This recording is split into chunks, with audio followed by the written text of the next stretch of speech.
Hey everybody, there are a ton of ways that you can follow us online. We've got our website, realnerdspodcast.com, that you can go to and you can read articles and find the podcast episodes there as well. If you like social media, you can follow us on Facebook at Real Nerds Podcast or on Twitter and Instagram at Real Nerds.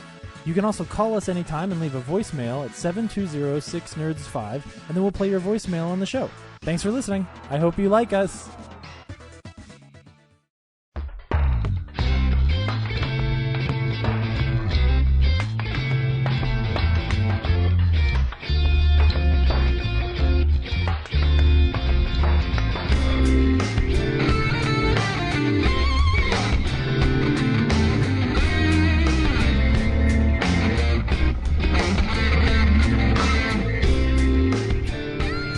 This is Real Nerds Podcast, and every week we go see a new movie and we podcast our experience to the world.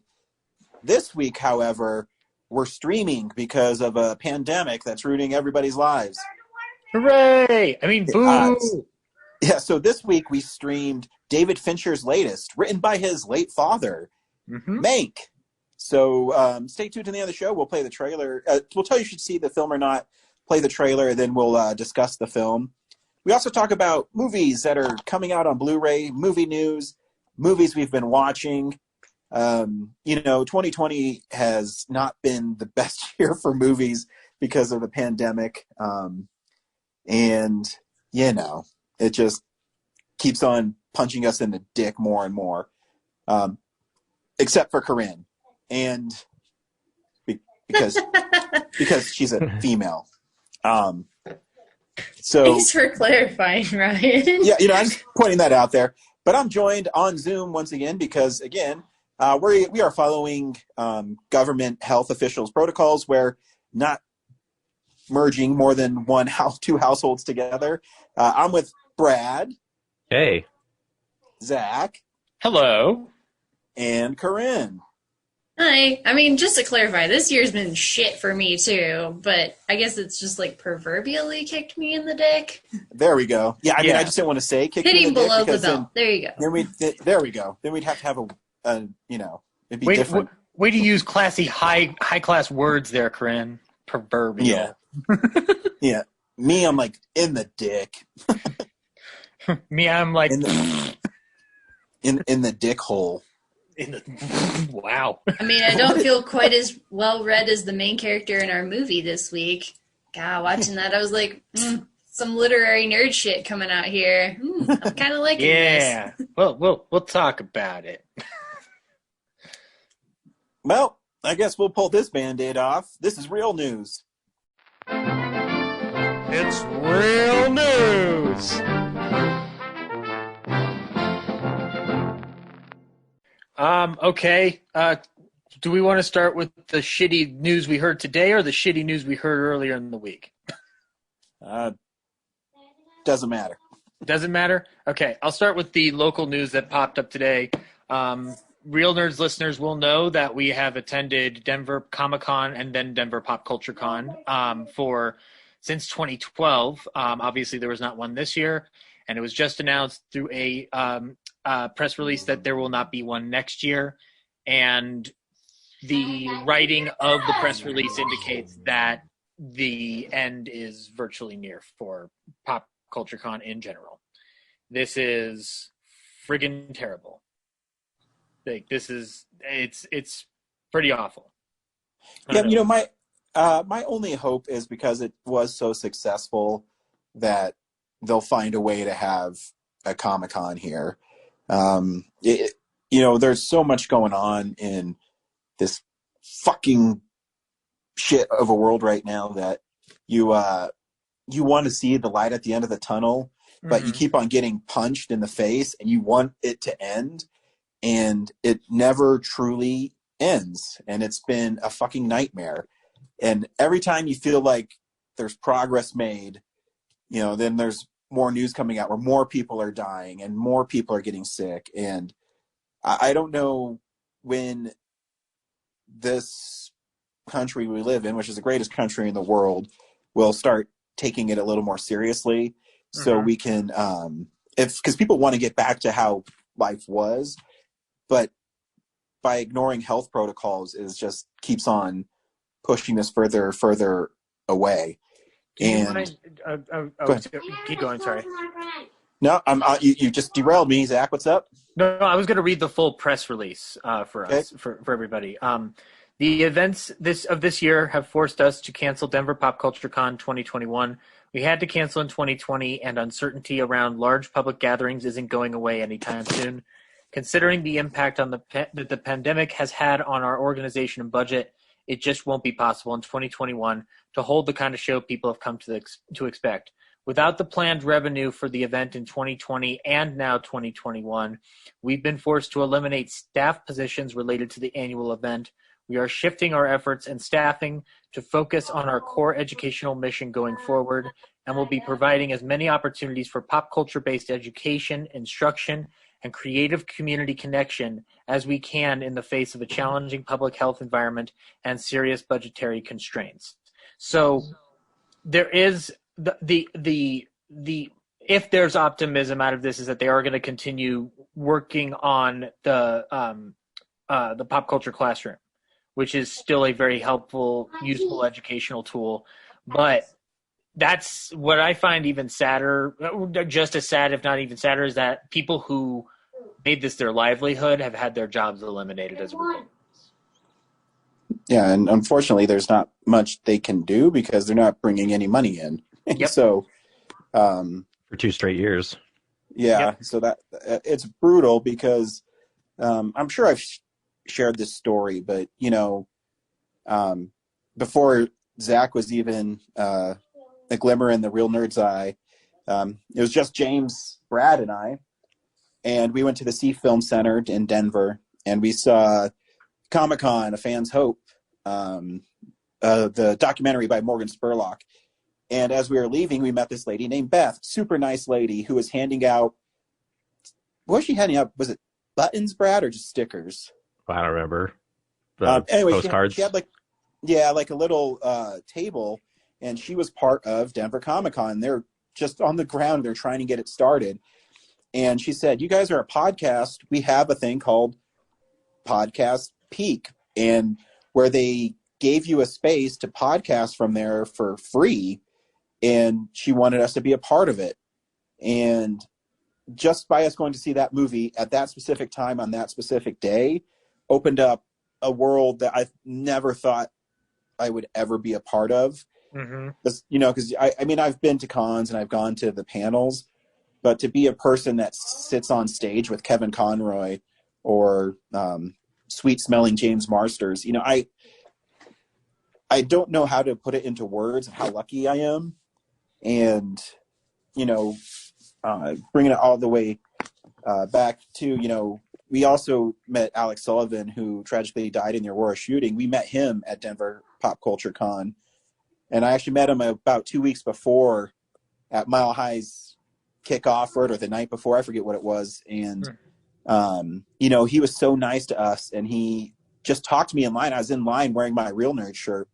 And he said he listened to us. And he became one of our best listeners ever. He would always tweet us. And, just how our lives have changed throughout it. And as you can chart it through Denver Comic-Con. And just to have it not be there for 2 years in a row, it really truly breaks my heart, because you create these lasting memories, and we had such a presence there that everybody always expected us there, and it was really cool to have programming directors and people that are in charge of panels and celebrities tell me that we do such a great job that they'll run up to us 20 minutes before a panel and say, hey, Ryan, can you please do the X-Men panel? I go, sure. And, it's really cool to have that. And it is a part of me that I really missed this year. When you get past the stress, when you get past everything we have to do to get ready, nothing's more fun than sitting down and talking to fellow pop culture fans. And I just hope that someday it will come back and you can put it down that we will be there. And yeah, it's just something I will miss, and I have missed. The I will. Can I, if I could share from what happened when I first went as part of the podcast 2 years ago? I had never moderated a panel before, and I ended up doing 3 that year, and doing it there in that very positive space where everybody in that, both in the audiences and in the participants and the staff there, were so kind and accommodating that I was able to get over a bit of a fear of public speaking on stuff that isn't stuff I've been working on with fellow filmmakers. So that was like a really big deal for me to get up. I did the KJ Appa panel, and my heart was racing the entire time. And cut to the next year when I ended up doing The Wolf and the Crows on the last day of the con. Like, I was able to get up there and not feel afraid to be able to address a crowd of people, because I'm not a Game of Thrones watcher, and yet I was able to run that panel just fine. It's because the people around that convention, the staff, the volunteers, they're all such lovely, adorable people. And the fact that this experience is being removed right now, not just this year, but for next year. And I hope it doesn't continue onward. I hope they do find a way to get it back, because that's a weekend I cherish now, or was cherishing for these last 2 years. So, and I can't imagine obviously Ryan just shared, but like Brad and James, they've been going to this since 2012. So this cuts even deeper for you guys. Brad, what's your favorite memory from Denver Comic-Con? Oh gosh, my memory is not great. I think old fuck. I think just the thing I look forward to most was like just preparing for the con, like getting all of our shirts and now glasses designed, and figuring out how to make the booth the best it could be, and podcasting from there, and like seeing people respond to our merch. I never did the panels or interviewed anyone, so I was always just taking a behind the scenes role. So it was always, stressful to, not really stressful, but just like there's so much sensory overload that's kind of paralyzing at times. So that's another reason why I can't remember a lot of, happens from year to year. But definitely the first 2 years, like those are the ones I remember the most, because like you said, we went to that Mile High Comics pre-event before the first one, met Alex Sullivan, and then just meeting all the people, like all the friends we have now from like this, come from a lot of that first second one. Oh yeah, I remember the Adam, the Amazing Zombie Killer guys, like sneaking into the con, sitting down, and I didn't get what they were trying to do until you sit down and talk to them and see their films and see what they're attempting. You know what I mean? Yeah. And you go, oh, now I get these guys. Yeah, that was wild. They did that, and then 6 months later, I'm going to Open Screen Night, and there they are again, promoting their movie, and apparently they'd been going there while I was already going there, and like we never recognized each other until they did that. They came to our booth before the con opened and got that interview in. So yeah, stuff like that. What was it? I had another one. Yeah, just like having that booth in the corner, like before they got really like organized, those first 2 years there's like more free reign to, stretch out, like pull other tables that didn't show up in your orbit, hang signs where you wanted to, we even blasted music and like movie soundtracks across the aisle. Before they put the kibosh on that. So, we used to have a TV monitor there. We'd play trailers and stuff in the pod show. Yeah. Yeah, there's always, sorry, Brad, there's always moments that I'll always cherish. I'll never forget when we had the pod show. I don't know if it was the same year or, it had been when it just came out, and that dude from Florida came up, asked for a poster and our autographs because he watched us. And you go, what the fuck is this? And autographing our stuff. That means a lot. And to the last year, or I guess the year before, well, I guess it'll be last year, when it opened early for the VIP people, and they were running to our booth to get our glasses, Oh yeah. and that's something you can't put a price on. And I really should reach out because we developed a great friendship with Georges Genti, and I should see if he'd be willing to do a Zoom interview, because he's been really busy and he's done a lot this last year, and I really wanted to talk to him. And those friendships that you make that you never thought you would have, the Monster Squad people,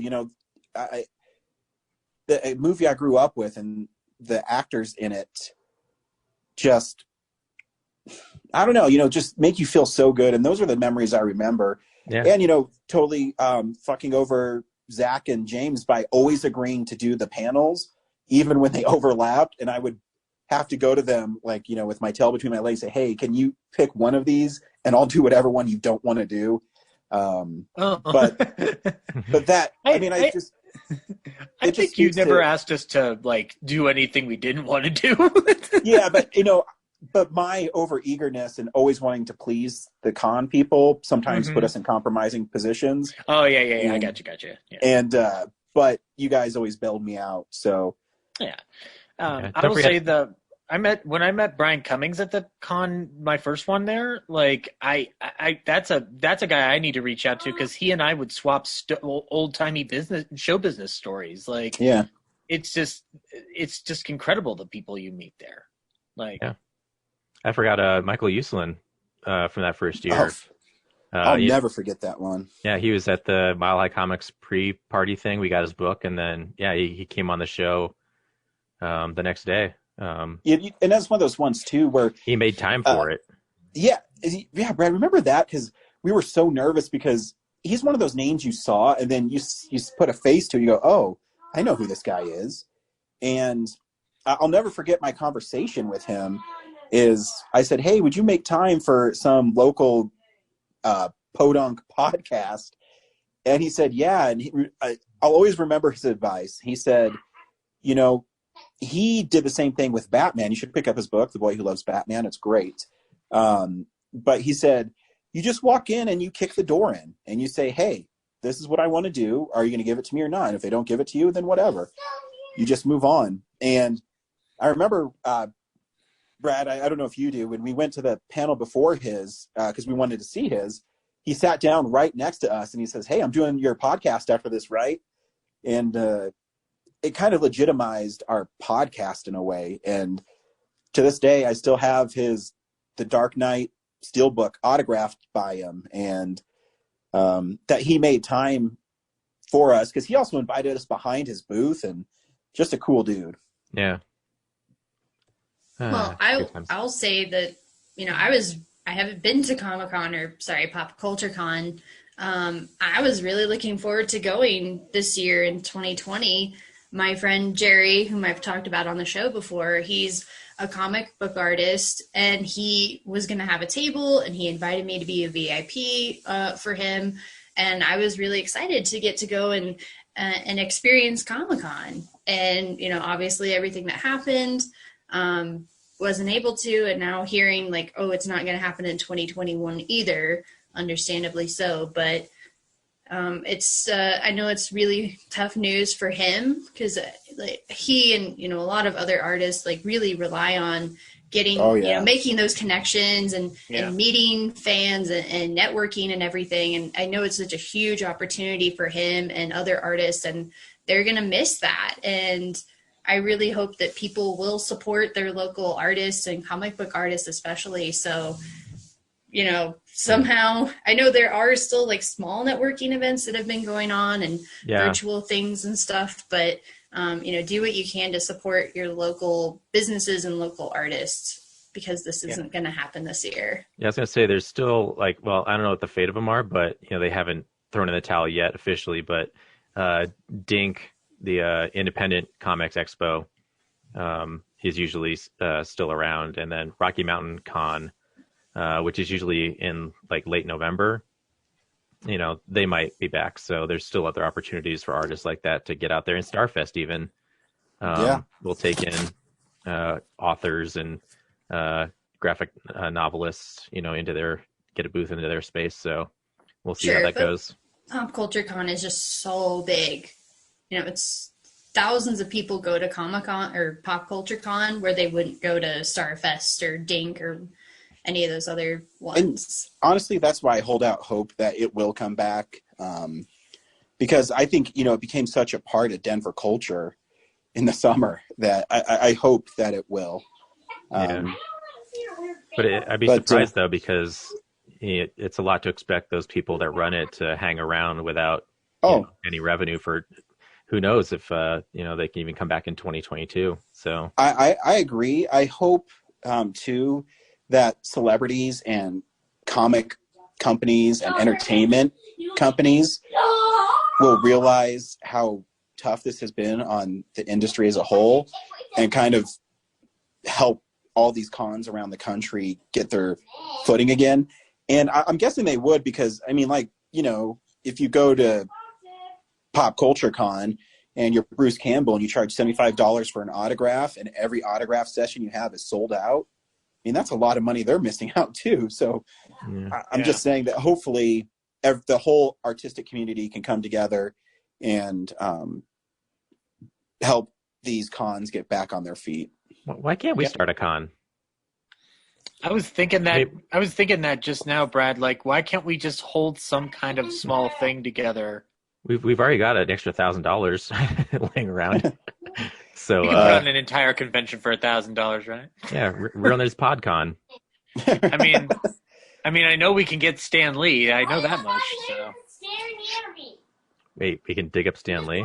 No, because yeah, you're gonna pretend to be him. Yeah, soil his legacy. We have to, and Brian, you'll have to be Bruce Campbell, and Brad, you can be Christopher Nolan, because why not? Well, if it's a virtual one, I know that Sylvester Stallone will be able to make an audio greeting to everybody. Stallone, what was it like working on Rambo: The Last Blood?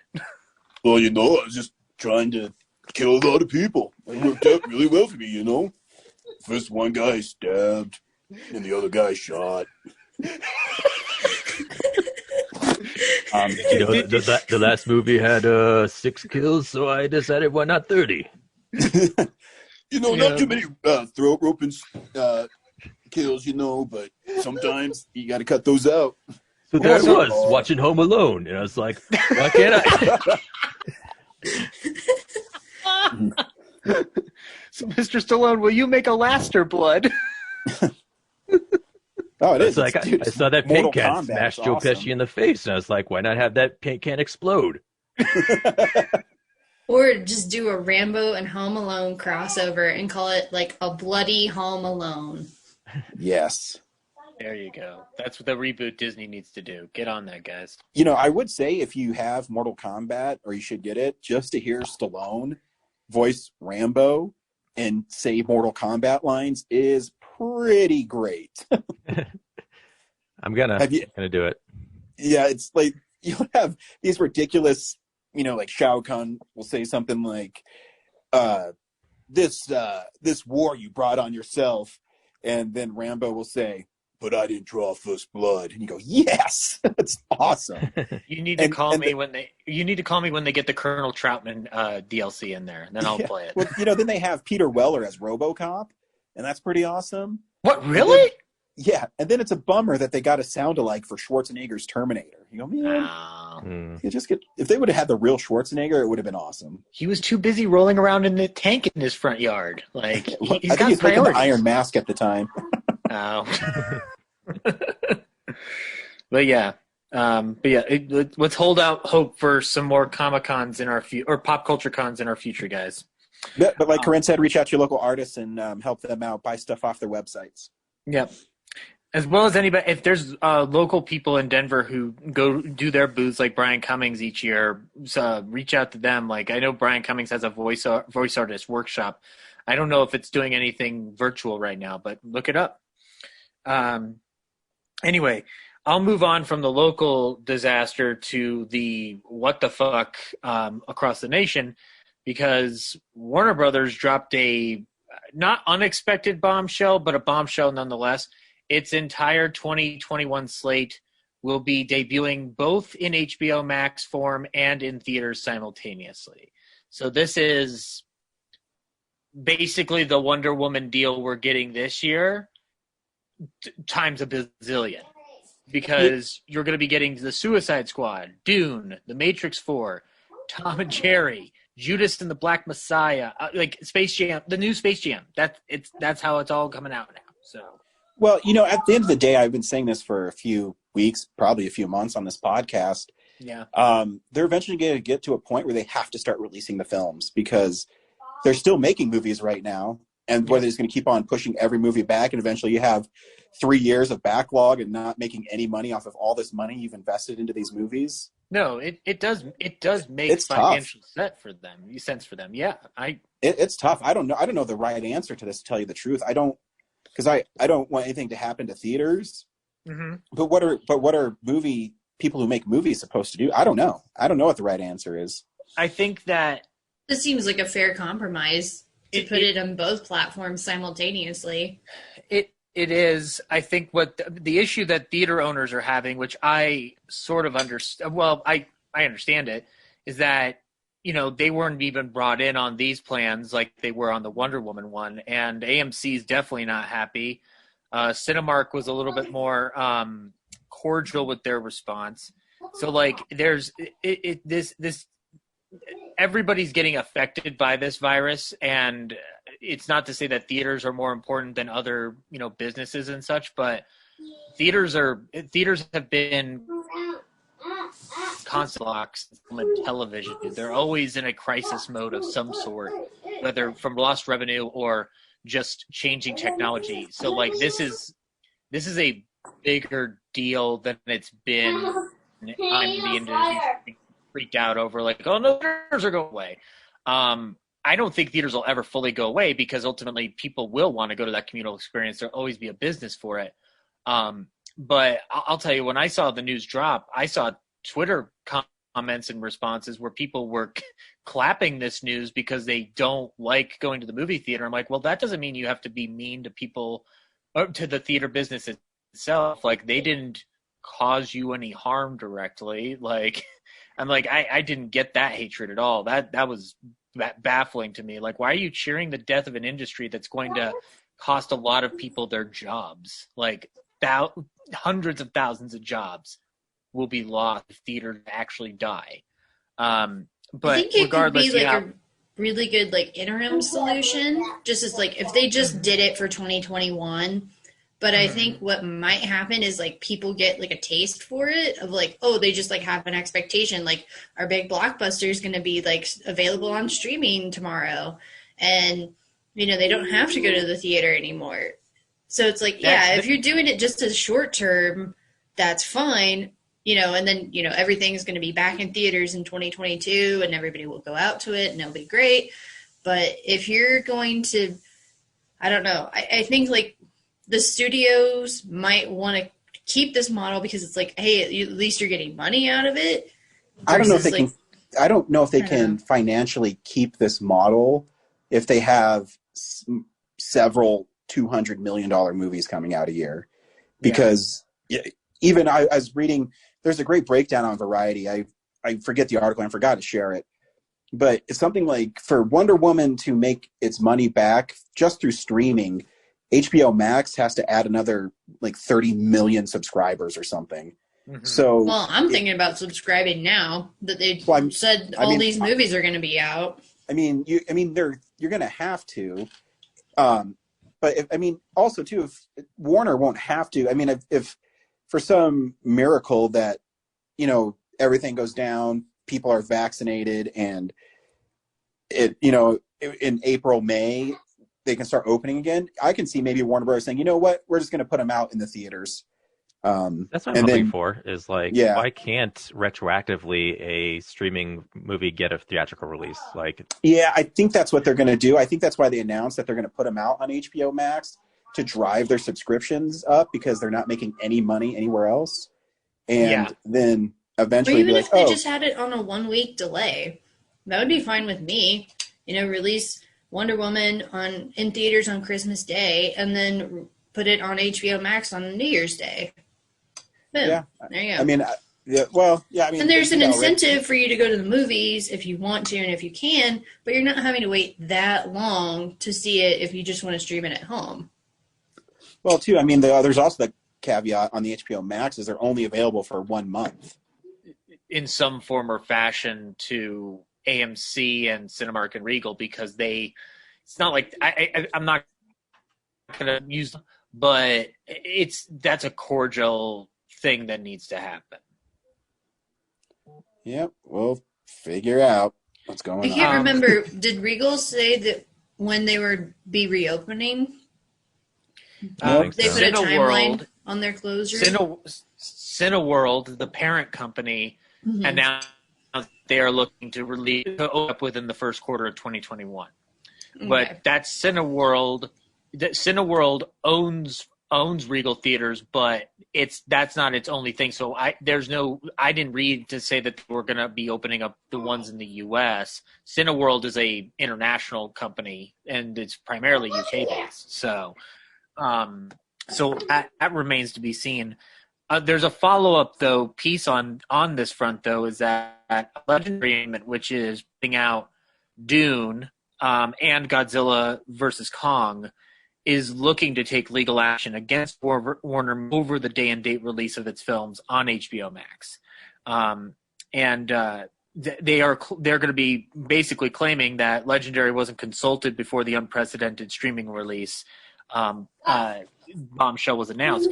So there might be people within these companies that are in larger aspects of them that will stand up and go like, well, hold on. We weren't notified of this. So what the fuck? So, cause all this news seems like HBO or Warner Media just decided to drop it all of a sudden out of nowhere. Like not out of nowhere, but like it's almost like they just push the button and said a prayer instead of, like consulting every single production company within the release. Cause it's not just Warner's heading everything. There's production companies tied into it financially. Well, and like I was saying earlier, this might be kind of like winning the battle but losing the war sort of thing. It's like and I get that they're trying to just, get revenue where they can at this point. So it makes sense, like, we're just, trying to find money somewhere. And, gaining all these new subscribers is one thing. But like I said, I think you're changing people's expectations long term. And they're just going to have this expectation now of like, well, I'll just watch it on streaming. I don't have to go to the movies. And that's going to be bad for the theaters and the whole industry long term. Right. But as stated, we'll see how this develops as time goes on. At the very least, I am glad that films like Judah and the Black Messiah will get a release of some form within the coming months, because that movie looked awesome. Cry Macho, Clint Eastwood's new film, is also part of that slate too. So, there's it's not just the big blockbusters. It's also like their big push for drama and other genres. We'll see how everything plays out. Moving on though, only have a couple other pieces. It seems like The Crown got tangled up in a UK government controversy that I wasn't aware of. Apparently, the UK government was asking Netflix to add a disclaimer to The Crown saying that it is a work of fiction. And Netflix responded by saying, "We have always presented The Crown as the drama, and we have every confidence in our members to understand it's a work of fiction that's broadly based on historical events. As a result, we have no plans and see no need." Disclaimer. Sort of ties into what Movie of the Week is in terms of like disclaiming stuff up front. They're right. It's pretty much implied because it's a dramatization that it's going to be based on a true story. It's not a documentary. So, and if I was people working on The Crown, I'd be like, "Go fuck yourself, British Empire." That's kind of basically what they did. Yeah. And they dropped their. I don't know. Yeah, it's weird. Moving on. to another piece of pandemic-related news. The Academy Awards will not be going virtual for its 2021 broadcast. Now, the broadcast has been moved to April 25th, 2021, as a result of the extended deadline that films will be receiving to qualify for the award based on all the rule changes they've had to make over the year. So, in terms of like, will there be an audience or whatever, that I have not seen anything that indicates that they won't like have like some form of like interaction within that. You know, it's funny, they could feasibly go back to the way the Academy Awards started, where everybody knew the winners in advance and only the winners show up. Because that. But then there's no drama. Yeah, there's no drama, but it's kind of just like it's sort of like podcasting. Everybody going to Zoom and going like, well, you expect there to be a bit of a delay and lag and whatnot. The Oscars could just be like, well, we had to make do with what we had, like. But yeah. Anyway, let's see. There's two more pieces of news, guys. The Legendary, it was mentioned earlier in a news article. They have another announcement to make. Peter Dinklage is going to be the new Toxic Avenger in a Toxic Avenger reboot. For anybody who doesn't know what the Toxic Avenger is, it's a series of movies created by Troma, run by Lloyd Kaufman. And it looks like Macon Blair, the director of I Don't Feel at Home in This World Anymore, is set to direct this film. So that's interesting. That's cool. I have not seen the Toxic Avenger in a while, and it's not good. No, I had fun with it. It's a fun Troma movie. It's fun. Like Troma movies need to be met on the level that Troma expects them to, which is just have fun. But yeah, Peter Dinklage playing the Toxic Avenger, I'm totally down for that. I'm down for that for sure. Yeah. And then the last piece of news that I have is I guess a Metal Gear Solid movie is going to happen. And I guess Oscar Isaac is going to play Solid Snake. I like that too. Yeah. In a related piece of news, it looks like the Escape from New York reboot will never happen because that's pretty much what we're getting here. I don't know much of Metal Gear Solid apart from the fact that Snake Plissken inspired the Solid Snake character. But Ryan, do you have any? It's really convoluted. But I used to always love going into the codex because you would have, conversations with people, and the guy who voiced Solid Snake, he was like a cross between Kurt Russell and Kiefer Sutherland. So he'd always like contact, I don't know, like Fox or someone, and they'd go, Snake, you got to make sure that, and they'd go on and on and on, and then Snake's only response would be, damn. So yeah. Brad, did you ever play the Metal Gear series? Not really. I think I played the Twin Snakes on the GameCube, which is basically just 1 and 2 that's a great re-release. Remake, yeah, but I didn't play it much because it requires an investment. So yeah, I always remember when we were working at GameStop though, and how many Zone of Enders we sold because Metal Gear Solid 2 demo came with it. Oh my god, yeah, that's old PlayStations. Yeah. Yep. Yeah, they're fun. They're really convoluted and they don't make much sense. But the first one's really great. The second one, where you have to be Raiden, or I think they call him Raiden in it, is just, man. The story's cool, but you have to deal with this whiny bitch instead of Snake, where he smokes and sneaks around in boxes and shoots people in the head. I thought it was cool that I don't remember if, like, I haven't played him, so I don't know what game it's in, but there's a part where you're playing as a character and then the game freezes and you think it's like your machine screwing up, but it's actually just the game tricking you into like resetting it. Yeah. Well, they also have the villain Psycho Mantis, where he would delete your save files off of your memory card. Oh. And he would tell you, he'd say, "Oh, you like playing Contra." And then he'd delete your fucking save files. That's awesome. Yeah. I mean, I'm sure a pain in the ass if you're in the middle of a game deep in, but that's pretty. Well, that's creative. When you learned you had one memory card that had Metal Gear Solid on it. I remember memory cards used to be in blocks. Oh God, the ones you'd stick in the controller for like an N64. Yeah. Yeah, block based. Yeah, I guess it's still kind of block based. The blocks are just smaller. also get 2 Wheaties things that only have 2 wheels. All right, Zach, anything else? Nope, that's it. Cool. Brad, are we able to go around town with you today? We are. Cool. Hey, film buddies, follow me around Denver.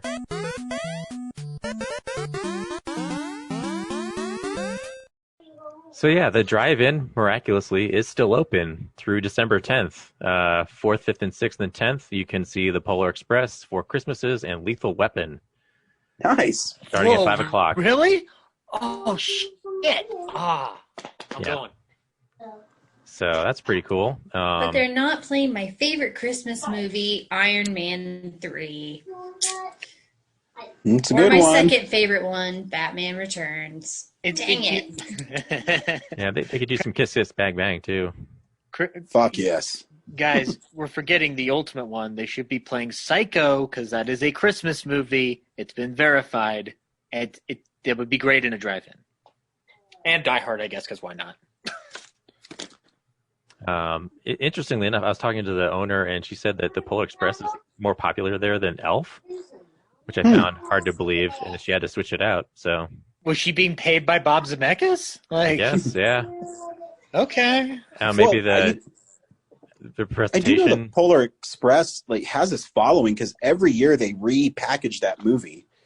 Like IMAX Send it out. 3D used to release it at least once a year, like one screening a year. Like, yikes! I did not realize. I'm guessing the presentation of the projector at the drive-in allows you to not be subjected to the soulless eyes of the characters as clearly as you would anywhere else. So that's probably why. It's just weird because Tom Hanks is a lively person. Why does his eyes look dead? It must just be the tech. God dang. Movie's cute, but I've never seen it. I don't know. I saw it as a kid. It's fine. Like, It's all right. I yeah. remember the story being really adorable. I think it was a book back in the day. Yeah, I remember It the is. book. Yeah. The book has incredible art in it. I guess I wasn't a Unlike kid. the I was like a movie. teenager. Yeah, but I heard they really stretched it out for the movie, so maybe I'll check it out at the drive-in. Yeah, I think the book's only like 20 pages, and it's like a picture book. So Good luck, Brad. That's a punishment I would not wish on most people. Yeah, I remember seeing Where the Wild Things Are and then checking out the book and being like, wow, they took 5 pages and turned it into that. Wow, that's about an asshole kid who won't eat his dinner. yeah. They And really then it ran with that. Yeah, and then it turned into a movie about coming to terms with a divorce. It's Spike Jonze, man. It's a good movie. And that's what's going on around town. Movies that are coming out on Blu-ray this week. You might want to get your ass to Mars. DVD releases and Blu-rays. Speaking of divorce movies, you can get Total Recall in 4K. The divorce. I fucking yeah. love that movie. I'm just glad that the connection was able to be made. And also, but yeah, no, you get a nice steelbook of it too, and yeah, lots of options for you there. So go get your ass to Mars and get that 4K. And then Ryan, I guess you're in luck because you're going to get some more Cruise in 4K because you're getting Collateral in 4K, aren't you? I didn't order it. It's one of those movies. Is it going to look good in 4K? I mean, I've read reviews where it looks pretty good, but it's that Michael Mann digital style movie. So I don't know.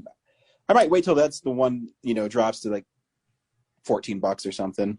I need to rewatch Collateral. So Collateral. maybe, I mean, it's an awesome movie, but yeah, but it's just like I haven't revisited in a while, so I might risk the 4K just to rewatch it alone because it'll also have the Blu-ray copy anyway. yeah. I mean, Tom Cruise is fucking amazing in it. So yeah, was that the year where Jamie Foxx was nominated for that and Ray?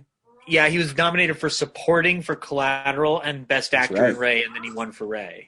That's right. God, man, stupid useless trivia that I know. I mean, now come on, we all remember the 2004 Academy Awards. I do because a certain old man who won't stop making movies stole an Oscar from another old man who won't stop making movies. That Oscar ceremony still pisses me off. Anyway, Also, Cinema Paradiso is coming to 4K through Arrow Academy. It's a film that I've talked about on one of the Film Explosions. So if you want to check out Cinema Paradiso, check it out. Okay, and Blu-ray, you can get Possessor Uncut, Brandon Cronenberg's film that came out this year. And you can get through Arrow Versus Ultimate Versus, which is Raihu Kitamura films that you can check out. And then another one of the big releases is The Godfather Coda, The Death of Michael Corleone. This is the reworked version of The Godfather Part 3 that you can now pick up on Blu-ray and digital. You know what my least favorite thing about that coming out is? What? Is every headline is, just when you thought that you could get away from the Godfather movies, they pull you back in. We're so funny. I've seen those headlines, Ryan, and I'm in your camp. If I have to read one more, I'm going to hit my head over the head I'm going to hit my head with the computer and just hope to God that I just pass out. I'm going to hit my head over the head with The Death of Michael Corleone, and I'm going to fucking die from that stupid. Yeah. It's just lazy writing. It really is.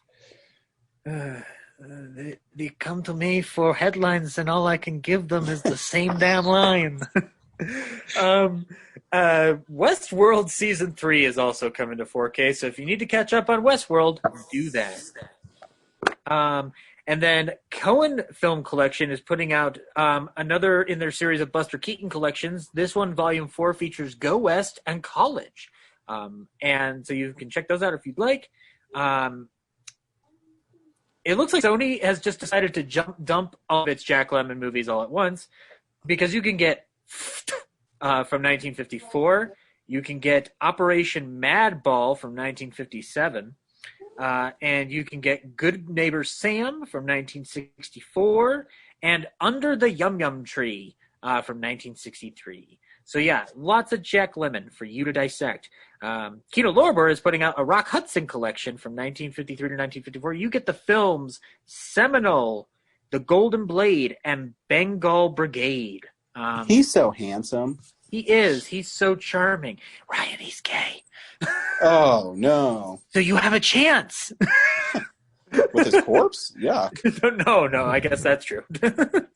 And then also a movie called Smiley Face Killers, which I have not heard of, but is this a thing, Ryan? I have no idea what it is, so sure. That's interesting. Okay. It's a menacing looking figure, smiley face, and his eye crossed out. Yeah. So check that out if you want, I guess. Yeah, and then beyond that, the only other thing is Yellowstone Season 3 with Kevin Costner. So if you've been watching Yellowstone, yeah, you can continue that.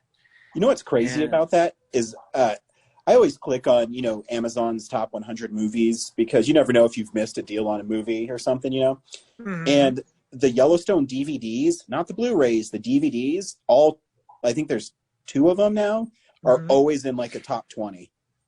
Really? I can tell you, it's old people. Oh, yeah. Old people love that shit. Also, Definitely they don't have Blu-ray players. it's definitely some cowboy geezer exploitation going also on there. Me. My folks watch it. I'll come upstairs to grab food, and they'll be watching Yellowstone, and I'll be like, "Is Yellowstone still on?" They'll be like, "Yep," and I'll be like, "Okay, cool." And then I go back downstairs. What's this stuff? Watching things live on TV. My folks are binging it through either DVR or through the Hulu Roku device, whatever they got. Well, my mom watches my kid every week, and I forget there's network TV all the time.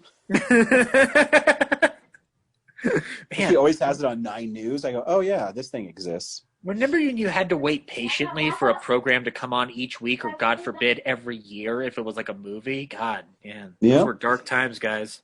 I used to record Friends on VHS. Wait, really? Yeah. Oh, dude, I used to do that with Disney Channel specials and Looney Tunes stuff, like when they did Toonheads. You remember Toonheads on Cartoon Network? Yeah, and I used to do it with Conan O'Brien. Mm-hmm. Yeah. Oh God, those were the days, guys. Yep. Let's get a time machine and go back to pre-pandemic land. Let's go back to the '90s. Right. Let's go back to the '90s. But I don't want to be a kid again. I don't want to go through that nightmare. Anyway, that's Blu-rays. Films and television that we watch throughout the week and tell you about is in a segment I call What We've Been Watching. So, yeah, this is the stuff we've been watching. Corinne, what have you been watching this week? Well, I'll get into that in a second, but I just saw this thing on Twitter that says filmmaker Christopher Nolan calls HBO Max the worst streaming service and that their decision makes no economic sense after Warner Media announced it would send 17 of its films directly to the streaming service in 2021. So... Don't want Nolan mad at you. He's their golden goose. Wasn't he pretty much gonna go over to Paramount anyway because of all this nonsense? I don't know. I thought I read that somewhere. But. Yeah, I don't have HBO Max, so I'm not sure. Like, is it really that bad? No, I like it. I mean, actually, it's the one I've been using the most lately. I had some issues with it at first with streaming, but it got better. So it's a good service. Like I like the content on it. I think it's really varied. So that's why I like it. They have a TCM channel basically in there. I wish they'd get a better version of Bringing Up Baby in there, but whatever. Don't listen to me. Fuck yeah. Well, Hulu can kiss my ass because their whole thing. Like, well, you can get basic Hulu, or you can get Hulu without ads, but you gotta pay extra, and it's like, no. Well, don't worry, Corinne. I was reading that Disney Plus and Hulu are going to merge, so...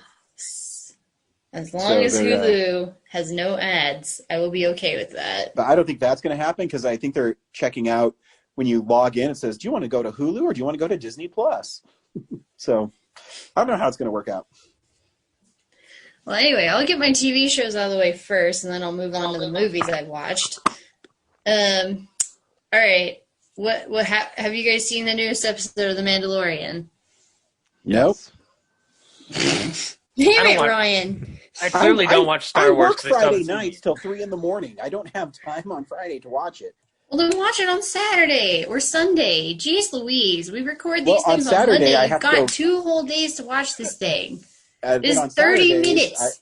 30 minutes. Shut up. On Saturdays, I have to watch my kid, and then I have to go to work again. Then I work till 3 in the morning. And then on Sundays, I have to hang out with my kid, and I really want to pay attention to the show. And, so I have to wait till he's asleep. What if we create a whole other day for Ryan to watch The Mandalorian, like a new day of the week? Like great. Call it Flurber Day. I call it Mandalorian Monday. Mandalorian Monday. It's better than regular Monday. Just Manday, guys. It's Manday, yes. Oh. Time for our mandate. That's a T-shirt right there. Manday. Well, I can't talk about it in the detail that I'd like because certain people haven't seen it yet. I haven't watched the show period yet, Corinne, and you still managed to spoil it. Well, that's not my fault. You can plug your ears or step away from your computer or something. I actually technically do have to do that right now, so keep going. Okay. You could just say it's badass and move on. What? Okay, well, we can't talk about that whole thing because we can't spoil stuff. But let's just say that everyone loves that thing, and I am not a fan of that thing. And I was like, whatever. I knew it was coming. I guess I shouldn't have been surprised. But I still thought it was really stupid. Well, you also wanted Kylo Ren to survive, so I did. Yep, I did. I don't really hold your opinions on Star Wars stuff anymore, Corinne. We'll just have to talk about it more next week. Sounds good. Anyway, yeah, otherwise it was, predictable in terms of what happened. Like I said, I think they've kind of been building up that certain events would take place, and so when they did, you're kind of like, yeah, tragically foresaw this would happen. So anyway, but there was like one thing that happened. I was like, oh my gosh, I didn't know that would, okay, blew me away. Let's just say that. Wink, wink. Okay. Now, onto Hanyo no Yashahime. This most recent episode was a lot of filler, and I mean, I guess it kind of had like a nice character moment because the one lead character who has amnesia started getting like some of her memories were coming back, and so the dynamic between her and her twin sister is starting to evolve a little bit. And I'm like, okay, that at least I'm on board with. But can we get to like the plot now, please? But I think I heard that they're getting a season 2, so that's good. Because this thing is not going to get wrapped up in the next like 14 episodes. Believe me, they've got a lot to do. So, okay, I'll go on to the movies because y'all don't care about my anime stuff. I did rewatch Mulan last night, the animated one, animated Disney. I was with a couple of friends and one of them hadn't seen it yet. So we're like, okay, this is a crime against humanity. Like, you have to see Mulan. So we watched it, and it's really good.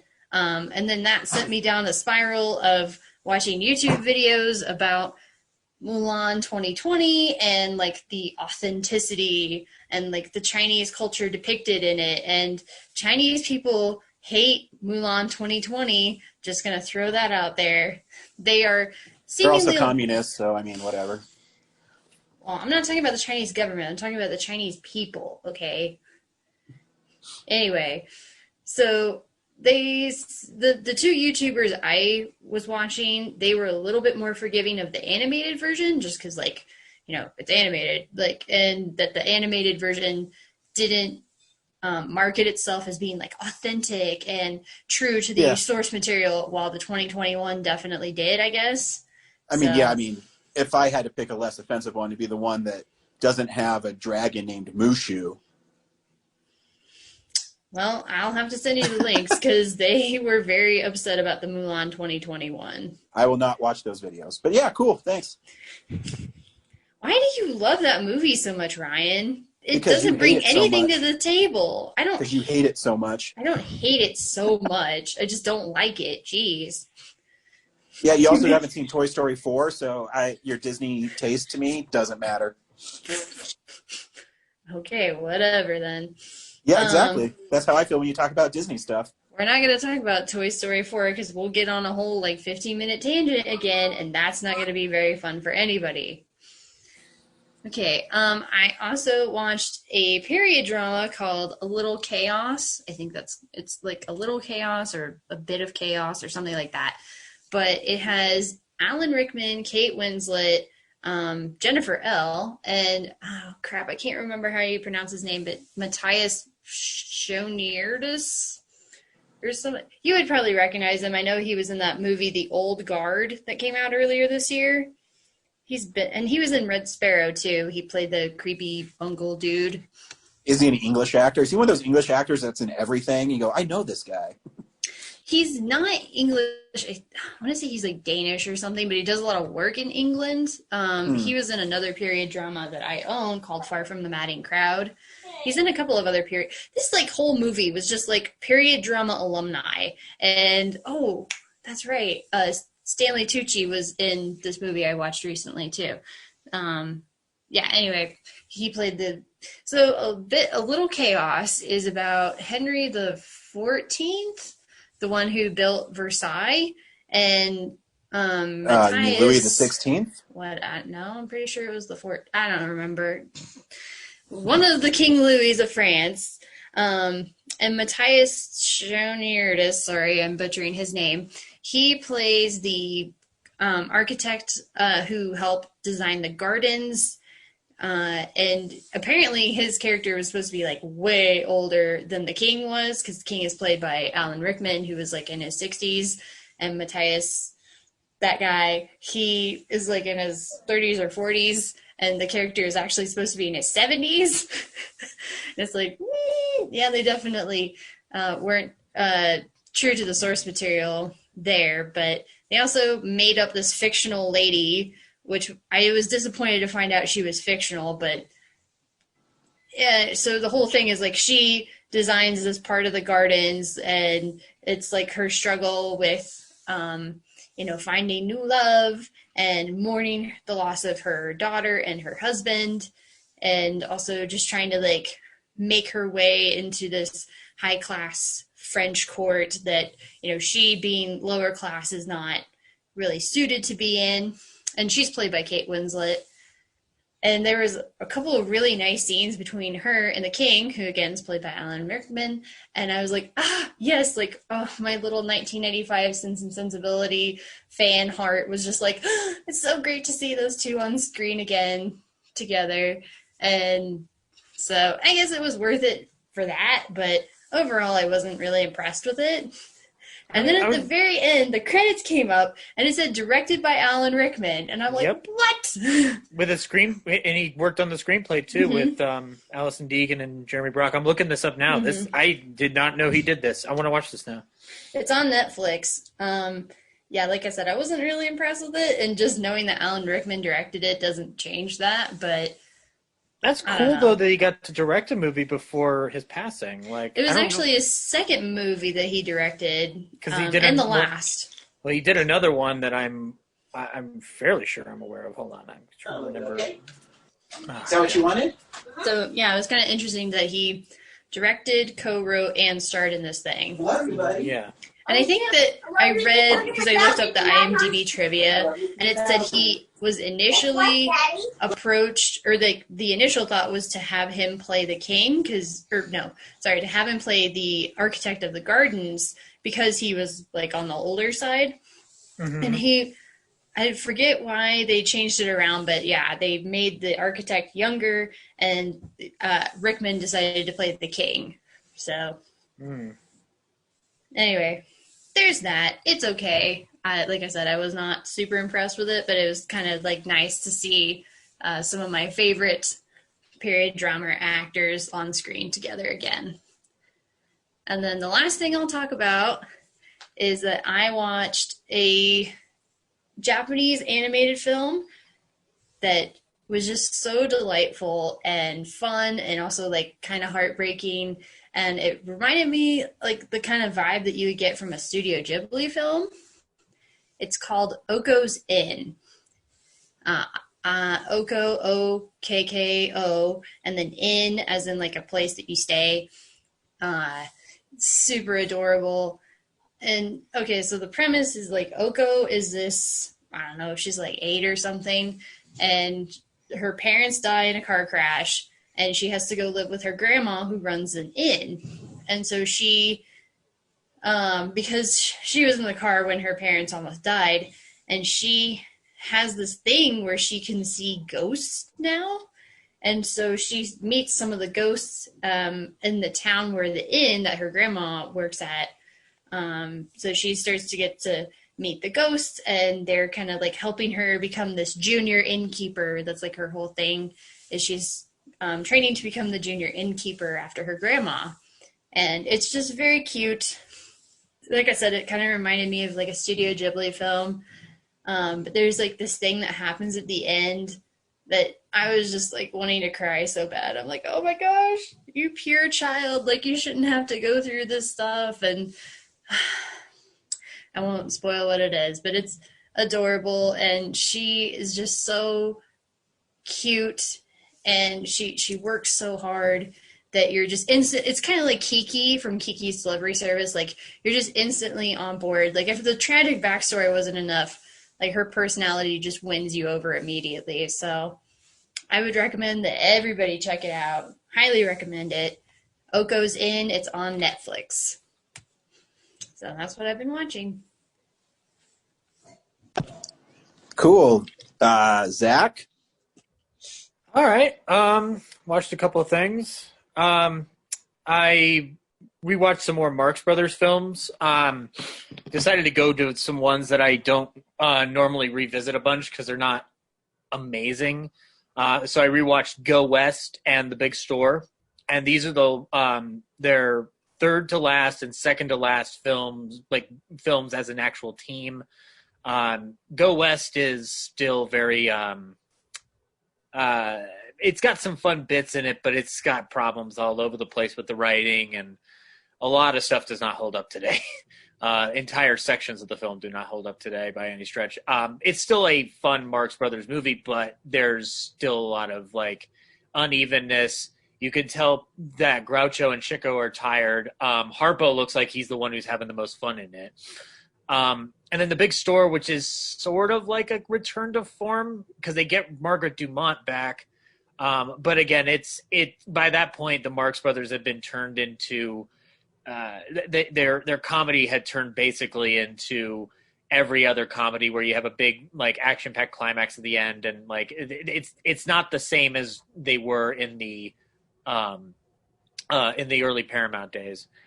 So that there's still good moments in The Big Store though. So if you haven't seen those, they're available on a box set that's on Amazon probably at this point, but it was put out in 2004. But those films have never been put out on Blu-ray, along with stuff like Night at the Opera and Day at the Races.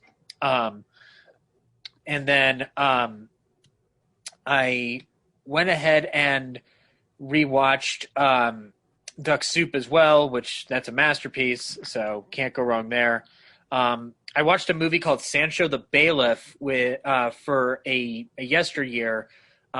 Henry is the one who picked it, and it's a pretty wonderful film by a director named Mizoguchi. Who it's a film that I was not expecting to have the scale that it did, but it basically tells the story of a governor in feudal Japan who is exiled by the then Japanese government because he's being too nice to the peasants in his community and not playing by their rules, and so his family is exiled, and they split apart to keep each other safe, and the wife and the children get taken by slave traders, and the movie basically shows these kids who are taken by the slave traders, how they rise out of that, or at least one of them rises out of it and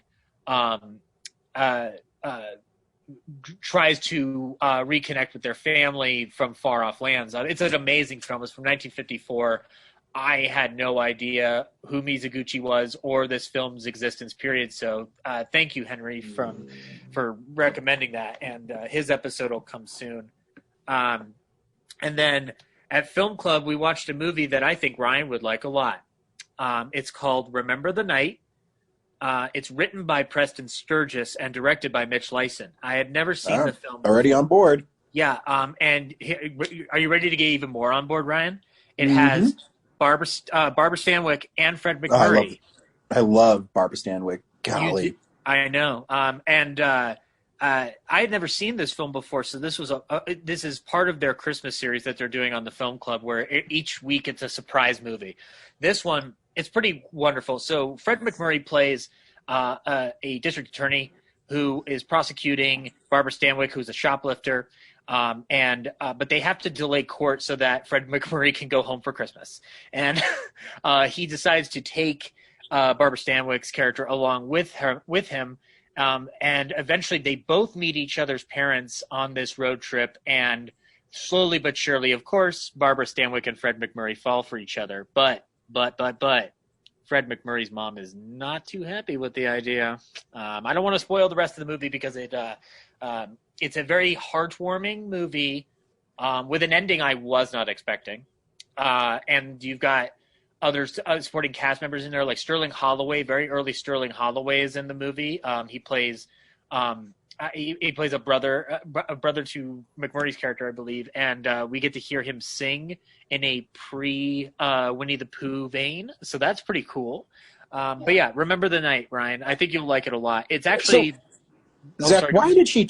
Wasn't her like original name like Ruby, and like Ruby Stevens? I think's her original name. Why did she change it to Barbara Stanwyck? Do you know? I'm not sure. I am not sure. Because I think Ruby Stevens sounds like an actress name. I don't know why she changed it. Yeah, I'm not sure either. And why do I know random facts about Barbara Stanwyck? I don't know. Ryan, why do I know? Because you're a real nerd. That's why. Thank you. That's true. You are a real nerd. I mean, Ryan. Like, there's actors that I know, like small tidbits about, like George Raft. The big one that I know is like, oh yeah, he was a gangster, then turned into a dancer, then went over to acting, and then turned down every role that Humphrey Bogart took. So, we all know some random facts without knowing the full extent of things. But I want to learn more about Stanwyck because I fell back in love with her rewatching Double Indemnity not too long ago. Oh, she's awesome. She's one of those golden age actresses I adore. Her and Gene Turney, like, I don't know, like I have a huge crush on Gene Turney, Irene Dunn. I've told you my recent crush, my crush, right? My recent crush is Jean Arthur. Oh yeah, Jean Arthur. Yeah, beautiful. I think Only Angels Have Wings was the rewatch where I was like, oh god, I do love this woman. Like, Rita Hayworth. God, I'm creepy. Oh, Rita. Oh, wow. But that, I mean, Rita has a couple of great assets. You know what I mean? Well, now, Ryan. That's my 1930s movie producer guy. I know, and it sounds just as sleazy as it came out of their mouths. But actually, I'll say that Barbara Stanwyck is a gal that I know mainly from radio because of her appearances on Jack's program. And she was a family friend of theirs, and her and her husband are very talented actors in their right. Robert Taylor was an amazing actor. Although he's not. I like Stanwyck more, but obviously, yeah. I mean, I blind bought The Lady Eve when Criterion was having their half off sale because she's in it. Good call. So and she's an incredible talent. I mean, we do chat in the film club, and I was just falling in love with her all over again. I'm like, God damn it. Barbara Stanwyck's wonderful. But yeah, I would recommend this movie, Ryan. I ordered the Blu-ray immediately after watching it. It's on Universal Blu-ray, so it's pretty easy to get. It is $20 though, so prepare for $20. But yeah, and that's really all I watched this week. Apart from I did some, I was doing more research on Orson Welles in conjunction with our movie of the week, and so I rewatched some Welles docs, but we'll get into that another time. Brad? Not a lot from me here. I've been watching The Simpsons on Disney Plus. Getting caught up since season 11 was the last season I left off on, and there's some fun stuff in there. But the main thing I watched was on Disney Plus. They have I'm not digging the interface too much because it's based on Hulu's interface and it's hard to select episodes within seasons of things.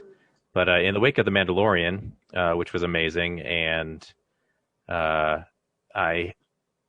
didn't follow the Clone Wars or Rebels prior to this, so I decided to go back and try and watch all that. And I clicked on the Clone Wars, and after about an hour, I was like, man, this first episode is really long. And it turns out I had selected the movie, The Clone Wars, from like... Yep. I think I did the same thing when I first watched The Clone Wars, Brad. Yeah, because the other thumbnail for The Clone Wars says the final season. So I was like, well, I don't want to select the final season without watching the other seasons. And yeah, they're baked into there. Right, because season 7 just came out earlier this year. That it was made by Disney, and I don't know who made the other seasons, but I guess whenever the other seasons, whenever they stopped, I don't know if there were just materials left on the cutting room floor that they just ran out of money or what exactly happened, but I think that there supposedly was enough material for a season 7 that they never got to do. So whenever Disney took over, they were like, well, we're finally going to do the 7th season. So that's why it came so many years after the first TV show ended. Well, the first TV show was on Cartoon Network, which is Warner Brothers, right? Yeah, and Warner Brothers put out the Clone Wars movie that you inadvertently watched, which I guess I'm the only one who intentionally selected it once in 2015. So, and didn't do it on accident. And I love the Clone Wars, but I remember that movie being really bad. It's not that. I mean, there are some things that are introduced that you're like, oh, okay, this will be good later, but at the time you're like, Let's be honest, Corinne. It's Jabba the Hutt's son, Stinky. That's the most important through line in Star Wars history. And I feel like they even got Christopher Lee and Samuel L. Jackson to appear in the movie, and they don't appear in the TV show. No, yeah, they got him brief, yeah. I looked up the credits. They're not in the movie. They just have really good copycat voice actors. I thought they were. Yeah, I'm gonna look this up. Could be wrong, but yeah, it's it's not terrible, but it's there's so much anachronistic stuff in it that you're like, this is not how Star Wars characters talk. You know, at one point I thought it was the entire series cut down into 2.5 or 2 hours. Yeah, it just seemed kind of lame. Brad, not to correct you, but Christopher Lee and Sam Jackson are in it, as well as Anthony Daniels. Boom. Well, cool. Yep. Good for them. I clearly clicked on the wrong Clone Wars on IMDb then. Yeah, like I said, in the TV show, they are, very good voice actors who copycat the original movie actors. Yeah, I initially looked it up because I was like, that sounds like Sam Jackson. I doubt they got Sam Jackson for this. So, yeah. Yeah, it's just the movie actually introduces Ahsoka Tano. Yes. As a character, which I thought would just be in the show. So this is a prequel movie. I'm taking it. If I remember correctly, basically this is kind of like the pilot for the Clone Wars TV series, that a lot of the characters and storylines and conflicts that are introduced in the movie get carried over into the TV show. Okay, yeah, that's why I stuck with it for so long. I was like, well, this has to be the first episode because Ahsoka Tano just showed up right here. So, Did they introduce Asajj Ventress in the movie? I can't remember. I mean, she's there, but it wasn't like much of an introduction. Oh, she gets more time later. Don't worry. Yeah, I started watching the actual series after this, so, which I haven't gotten very far in, but. Yeah, the movie was just, it's just, Count Dooku trying to trick Jabba the Hutt into believing that the Jedi are trying to kill his son while the Jedi are trying to rescue his son. And that's that. And, a lot of, like, Anakin calling Ahsoka Tano Snips because she was snippy to him. It's like, that seems like I don't see that character doing that, but okay. Yeah. And then, was that it? I think that's it. Yeah, The Mandalorian. I just wish I could talk about. Well, I didn't talk about last week at The Mandalorian. Was the one thing I am disappointed about is how the environments feel very human. I don't think they're as imaginative as the Star Wars universe has been previously.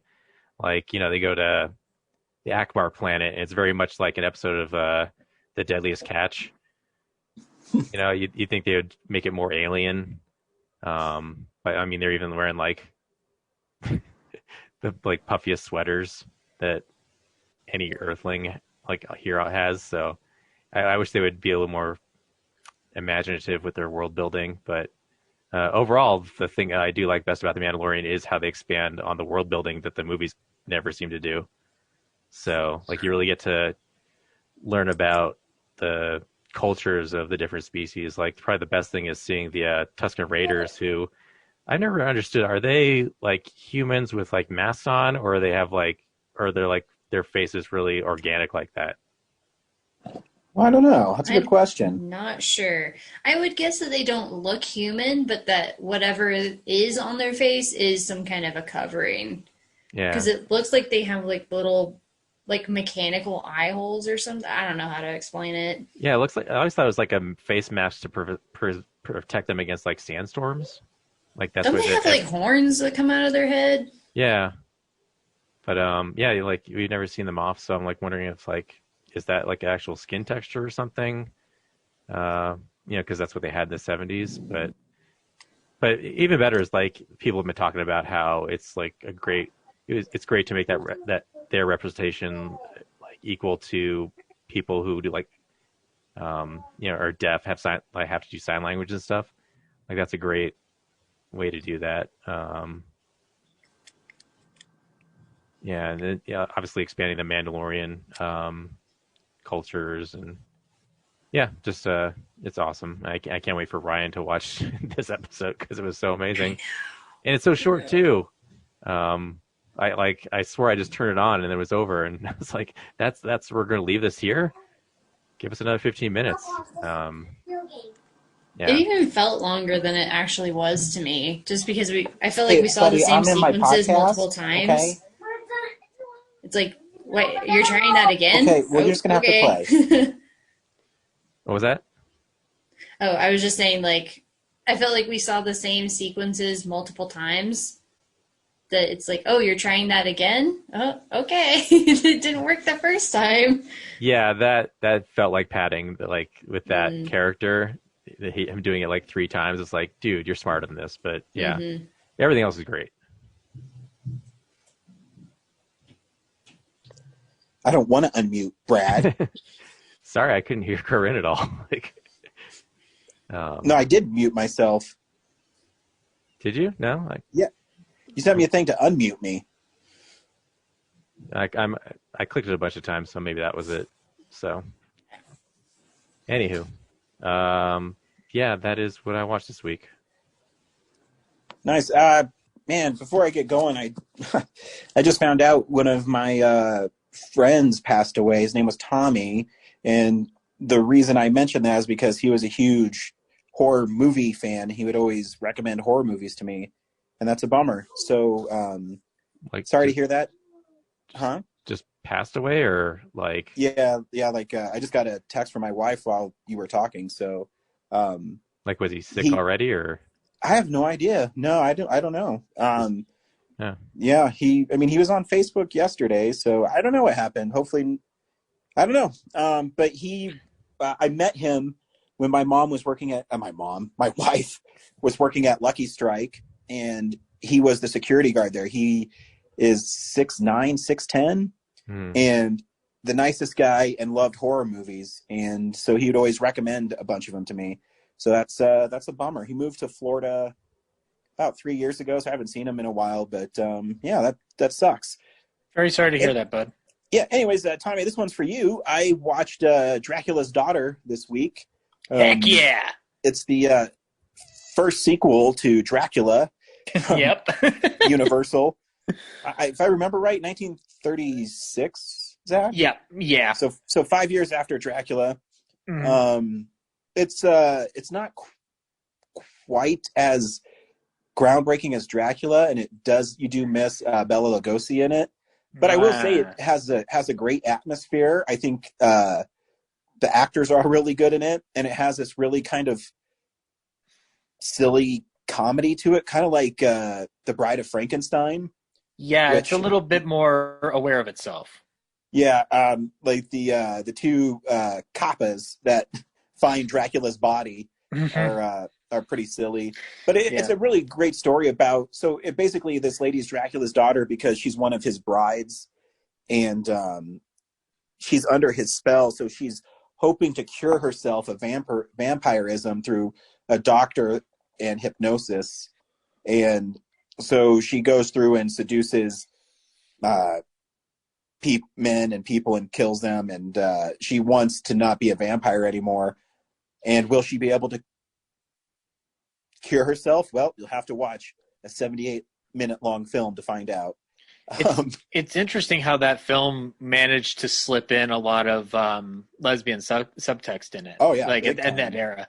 And I will tell you, Ryan, Bela Lugosi, there was a scene written initially for Bela Lugosi to be at the beginning of that movie in a prologue, and Universal didn't want to pay him. Oh, nice. So that's why that scene is not there, and that's why he's not in it.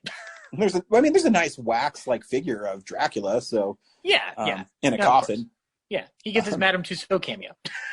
Yeah, so I picked up the Dracula Legacy collection at Barnes & Noble when I was supposed to get Criterions that were half off, but they had that there, and it was 30% off, and then my mother-in-law has the membership to Barnes & Noble, so I got it for 40% off, so it was only like $13, and it's one of the few, I have a couple of the Legacy collections, because I have the individual steel books of those films as well, so but it's one of the ones that has, I think, like 4 or 5 films that are only available on that collection.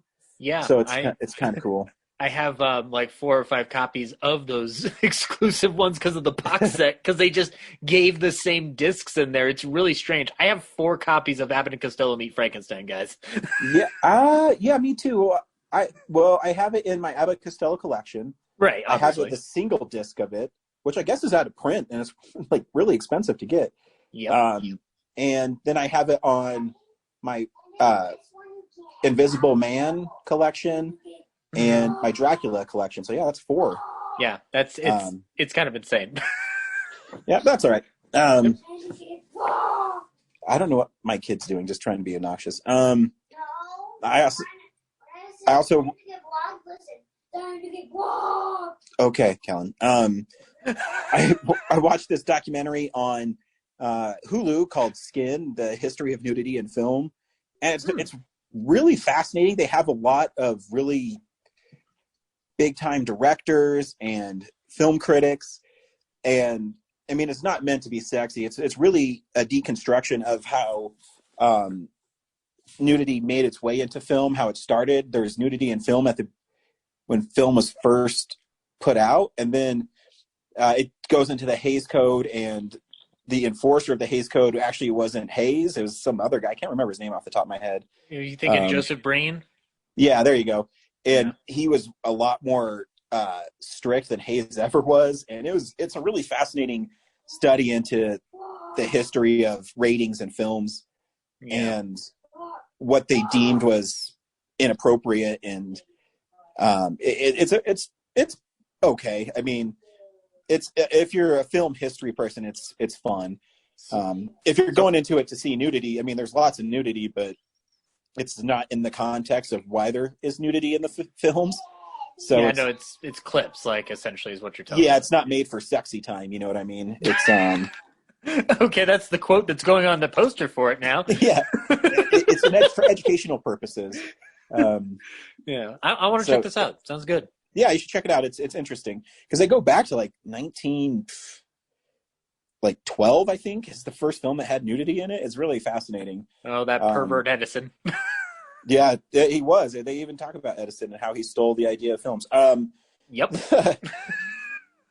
And the only other thing I watched is I got the Bugs Bunny 60th anniversary Blu-ray, and it's pretty amazing. It's fun because I love short cartoons. If anybody's listened to this podcast already knows that. But, you know, Bugs Bunny is considered the greatest cartoon character of all time. And when you watch his cartoons, you know, they're all so great. And the energy that each director brings to it, which I've started to pick up each director's style as I've watched all these Looney Tunes. And it's pretty fun. The highlight for the bonus features is there's a new 60-minute documentary about Bugs Bunny. And it has a lot of new interviews and a lot of older interviews with, I mean, they have Mel Blanc's on it, and then they have, I think it's his daughter or son, I can't remember. Oh, no, Noel Blanc, probably. Yeah, his son, because his son does a pretty good Bugs Bunny too. He carried on his work after his father died. Yeah, so it's a really fun documentary. And then they have a lot of the ladies that helped paint Bugs Bunny and things like that, and they're kind of cool talking about the different directors and how he's endured. And you know, when you deconstruct a character like Bugs Bunny, a lot like Donald Duck, you know, those characters, you shouldn't like them because, you know, Bugs Bunny's kind of a rapscallion, you know. But at that time, it's fascinating. He was the American spirit, and you know, that's how Americans thought. There's they even mentioned Superbugs on there, which is a really famous cartoon he was in, where he's Superman, but he's Superbugs, and he's fighting a couple of gunslingers, I guess, for lack of a better word. And then, you know, he says, "I'm gonna be the biggest superhero of all," and he goes into a phone booth and he comes out volunteering for the war. And you go, oh wow. And you know, just watching him again, I love when Mel Blanc does like dumb characters. And there's this one where it's these vultures looking for dinner, Oh, And yes. And the one vulture is going, I'm gonna go find the bunny, and it's just so stupid. I'm a It's vicious amazing. bird of prey. Yep. But that's like the Mel Blanc, like dumb, slow character. Is Ryan just great. Ryan, is that the one also where he smacks him?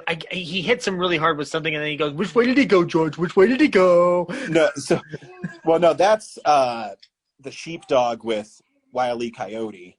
Well, I know the vulture did that gag. They repeated that gag a bunch. I was just wondering if that one's on Blu-ray. No. And this one, the vulture sticks his head in Bugs Bunny's hole and gets smacked because Bugs Bunny comes up in drag from being in the shower. I'm like, wow, this is a little racy for 1943, but right. Well, yeah, like these were made for kids and adults. Like this wasn't. Yeah, no, it's brilliant, and the cartoons look astounding. They're amazing. So, I mean, I thought it was a Funko Pop keychain. It's a diamond glittery Funko Pop that comes with it. You get some letter from is it John Beck? He's a really big animation historian. Oh, Jeff Beck. And you get the Blu-rays. So I mean, it's worth it. I loved it, but you have to be a Looney Tunes fan too. Mine's on its way, but I got a notification from Amazon today saying your package will be delayed till Thursday. So I've got to wait until fucking Thursday to watch Bugs Bunny in HD. God damn it, Amazon. You know what happened, Zach, is the UPS truck should have taken a left turn at Albuquerque, and it did not. Oh, you know me, Ryan. You know me well. Brad and Corinne, you're not laughing at my amazing Bugs Bunny joke. They're lame. They're not going to get It's been a long time since I've seen Looney Tunes. Hey. Man, you should reacquaint yourself with them. They're amazing. Corinne, I'm ordering you to watch. I'm ordering you to watch 50 Looney Tunes or Merry Melody shorts back to back to back until you have caught up with the glory again that is the Looney Tunes. Yes, and that's what I watched. All right, it's gonna take me a long time to do it though. Maybe like my whole life. Get started tonight. That's funny. Like when I start watching the shorts, I watch them all, and then I realize I've spent 2 hours and 30 minutes watching 20 Bugs Bunny cartoons. I go, oh, I have not been productive today at all. You know what would be great is to do. I should do this. Is like just pop them on and leave them on, and have a big box of cereal just at the ready. Just totally. Yeah, God. Anyways, this week on Real Nerds Podcast, we streamed the Netflix original film from David Fincher, Mank. Brad, should people stream Mank? Yeah, I was gonna say you should only watch it if you're Zach Eastman, because it's made for you and no one else. Yep. Yeah, it's I don't know. I couldn't get into it. It was, I mean, it's a well-made movie, but it's a roundabout way of making one point, and for most of the movie, I didn't think it was that point. So, yeah, I don't know. Corinne, were you able to stream Mank? I was. I got to watch it, and I agree with everything Brad said. I think this movie had potential, but I disagree with how they structured it, and I kind of felt like it didn't have a point. That it was just like, oh, here's some info about this guy's life. It's like, that's neat, I guess. The one thing I'll give it, though, is I appreciated seeing a film in black and white again. And while I wasn't thrilled with their exterior shots and, like, the lighting on those, the interior shots felt very, very much like it was shot in the 30s and 40s. And, you know, had that very, like, really dramatic lighting on people's faces and stuff. So I appreciated that, at least. You know, you can also Charles Dance is in it. You know, you can watch a movie in black and white anytime by turning down the saturation on your TV. I know that, but they're not made that way. Yeah, that's not actual black and white, Brad. That's heresy. Now, Zach, before I get to you, remember, you're only supposed to say if you should watch it or not. Okay? Okay. All right. Zach, should people stream Mank? Yes, and we'll talk about it after the trailer. Yeah, I think it's well made. It's well made. And there's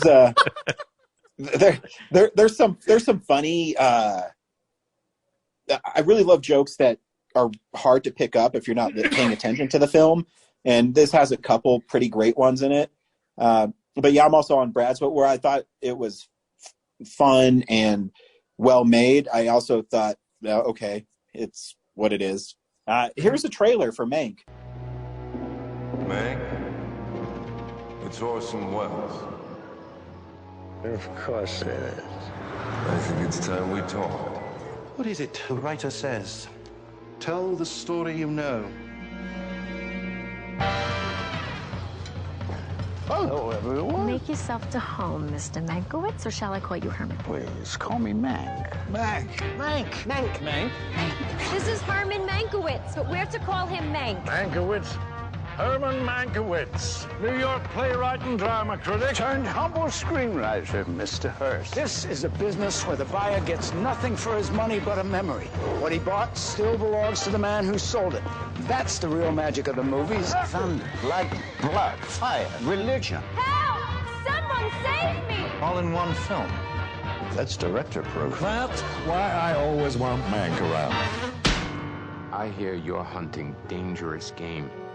God bless William Randolph Hearst. Ready and willing to hunt the great white whale? Just call me Ahab. Do come in. At this rate, you will never finish. You said 90 days. Well, said 60. I'm doing the best I can. I've put up with your suicidal drinking, your compulsive gambling, your silly platonic affairs. You owe me, Herman. Who do you think you are? You're nothing but a court jester. What I want to know is what you think of it. It's a bit of a jumble, a collection of fragments that leap around in time like Mexican jumping beans. Welcome to my mind, old sock. Him, I get. But what did Marion ever do to deserve this? It's not her. Not all characters are headliners. Some are secondary. You pick a fight with Willie, you are finished. Mayor can't save you. Nobody can, especially the boy genius from New York. I removed any distraction, eliminated every excuse. Your family, your cronies, liquor. I gave you a second chance. You cannot capture a man's entire life in 2 hours. All you can hope is to leave the impression of one. Why Hearst? Outside his own blonde Betty Boop, you're always his favorite dinner partner. Are you familiar with the parable of the organ grinder's monkey?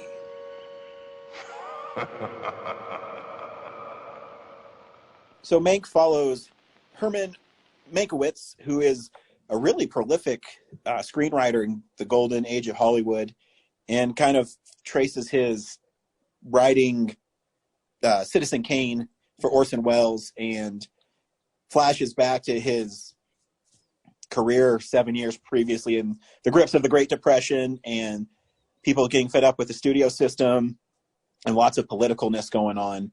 Mm-hmm. And yeah, that's the story of Mank. Yep, it is.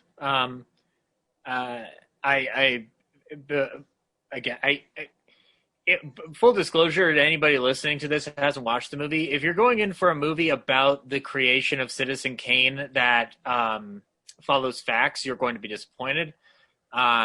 There's a perspective on this film. When I watched the film, the experience is pretty incredible if you have followed this period of cinema. There's a lot of stuff that is just I didn't think they would even bring up the fact that Mank was a supervising producer on 3 of the Paramount Marx Brothers films, because they mentioned that all over the place, that they would have people like Ben Hecht, who wrote for Hitchcock, and George S. Kaufman and S.J. Perlman being in the movie as characters. But the movie really, like, I'll be honest, like I think this movie is 2 things. One is it's about self-destruction, and it's told through the eyes and experience of an alcoholic writer. So, which is why the ending of the movie is one point of view and not the actual facts. But the other one is that it's interesting how it's talking about the Hollywood system of that era and drawing a lot of parallels to the way Hollywood still tends to operate. obviously one of the big cruxes in this film, if you've been watching it, is the gubernatorial election, where Upton Sinclair was thwarted by the studio system. This film talks a lot about socialism and its impact and rise in relevance at this point in time in the 30s because of the Depression. And I was shocked to see that Louis B. Mayer played as big a role in the movie as he did, because that was the last thing I was expecting. And it's a good performance by the actor playing Louis B. Mayer. I think, honestly, like, if we're talking about, like, the technical acumen on this and whatnot, like, I have never seen a movie of this sort since The Good German, the Soderbergh movie from 2005, I want to say, where the black and white photography looks amazing. And something that I noticed right away, the sound is tweaked ever so much so to sound like it's coming from equipment of the era, because nothing sounds supremely crisp and clear. It very much sounds like they're speaking in a sound stage, especially I within noticed the that interiors. too. Yeah, and it's not, like, obviously it's not going to be exact, but it sounds so on the nose, perfect for the movie he's trying to make. If the goal of Fincher was to make a movie that felt like it was made at that time, then he absolutely succeeded. Well, here's a Netflix fun fact for you, Zach. It is the only film on Netflix that has mono audio. Really? I did not know that. Now I have to rewatch it with mono only. Wow. God damn it, that's cool. But anyway, like, and I will say, like, this is probably my favorite Gary Oldman performance in recent memory. Like, I like him in The Darkest Hour, but he is allowed to go loose in this film, and Fincher just lets him ride.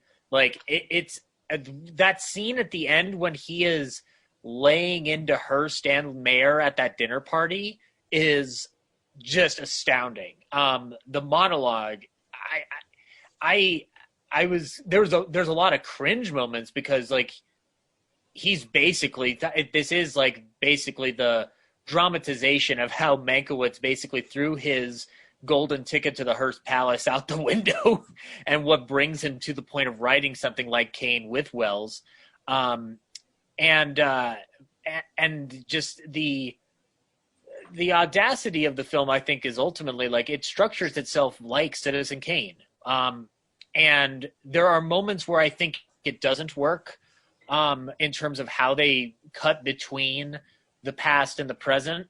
But I appreciated that he tried to emulate that switching through time and that perspective to tell the story up to this point. Again, like, I mean, like, the only real, like, tick I have about the film ultimately is there's a line in the movie near the beginning when they're in a pitch meeting and they're trying to pitch a horror movie. And Ryan, I don't know if you caught this, but they mention making it Frankenstein and the Wolfman rolled into one. Now this takes place in 1935-ish, and 34. the Wolfman didn't come out or wasn't even a property in Universal's canon until the 1940s. So obviously somebody did not relook at that script and go, hey, maybe we could change it to Dracula. But again, it's such a small, like, it's a small quibble. I know there's been a lot of people upset with the way it portrays Orson Welles. I don't think it's trying to promote that Pauline Kael piece of bad journalism that she did in the 70s. I think the movie is from Mank's perspective, and Mankiewicz had issues with Orson. So if this movie is from Mank's perspective, which that's what all indication is, then this is his impression of working with Welles. It's not the full story. You're getting one perspective. Orson Welles is barely a character in the movie. He's much more of a omnipresence that's usually through the phone. So, like, I understand why people are upset, because it could seem on the surface to be promoting a piece of bad journalism by Kael that Welles had to suffer through in the last years of his life. But most people are intelligent enough to look through the information and the facts to understand that Wells had much to contribute to the script of Kane, let alone the fact that he directed and starred in it. And I will say too, I think I find it interesting how it's a movie about self-destructive people, and the movie Kane is about self-destructiveness. So it's weird how it's good that Fincher laid into that as well as he did. So I think this movie demands to be watched. I really wish we could have seen it in a theater, because I think it would have looked amazing in a theater. I'm kind of hoping that if the Mayan ends up reopening, that they'll keep Mank on their slate, or somehow Netflix allows them to show it. I doubt that it'll happen, but yeah. But yeah, it's a good movie, guys. It's a really good movie. There's two jokes in it that I really love. The first one is when Mank goes out and sees Marion, and she's on a stake as for a witch. Yeah. And he says, "It looks like you got a lot at stake here." And, and the second one is Mankiewicz got an uncredited writing on The Wizard of Oz. Yeah, he keeps saying like that fucking movie. Yeah, that's going to say that when his brother's talking to him and he goes, yeah, they're all up in arms about The Wizard of Oz. And he goes, that goddamn movie. It's this, he hates it, and it's kind of funny. But it's well made. I want to ask the two directors here, would you ever make an actor do 200 takes of a single scene? Because that seems really stupid that Fincher does that. I feel uncomfortable asking him to do one take, Ryan. I like that's a have you watched the documentary, Ryan, on the Zodiac Blu-ray where he goes through the production? You've seen how many times he asked Jake Gyllenhaal to throw that notebook. Yeah. It is insane the amount of detail he puts into it. It's part of the reason probably why Benjamin Button took so long to make. But yeah, I don't think I would, I mean, Brad, after 5 or 6 takes, how many more different ways would you expect an actor to do something? And what could you possibly get from somebody on take 174 to take 200? Yeah, the only time I could see me doing 200 takes is if we screwed up 170 of them, right? It'd have to be the worst streak of luck imaginable. Unless that's Gary Oldman's process, no, that's Fincher. It's a Fincher thing, and that's what I'm saying is as a director, if Gary Oldman likes to try different things, then sure, I'm going to let Gary Oldman. If he tells me he wants to do 200 variations of this line, then okay. But yeah, I can't see another reason why I don't know, he would it just do seems that. Really self-serving and really, I don't know. You're talking about to work with. If you're talking about the book, it's okay, if it has to hit this mark in this specific way, to be framed properly or bounce, it's such a random act that okay, I could see that taking a while. But yeah, if it's just a performance thing, it's I can't see you doing 200 different variations of something and then going back to the edit and being yeah, I like the 160th one. That's the one that did it. Well, Kubrick did that too. Kubrick wore people out that way. He would do. Oh yeah, Tom Cruise talked about it. Tom Cruise talked about, he's the most, eager dude ever, and he said that shooting Eyes Wide Shut was maybe the most demanding film he's ever made. Not breaking his leg in a Mission Impossible movie. No. Doing multiple takes with Stanley Kubrick. I actually, you know what, Ryan? I believe that. Yeah. I guess it's a good thing if you want to if your actor's not giving you a great fatigue performance, and then. I was just reading an interview with Amanda Seyfried, and she's Freed, whatever the fuck her last name is, and thanks, got it, and she said that she had to do over 200 takes of something that had no dialogue. It was a look. Mm-hmm. And eventually I'd be like, dude, you have 140 of them. Go fuck yourself. I would walk off set. How long does it even take you to do 200 takes? She said it took 1 week to film that one look. Ugh.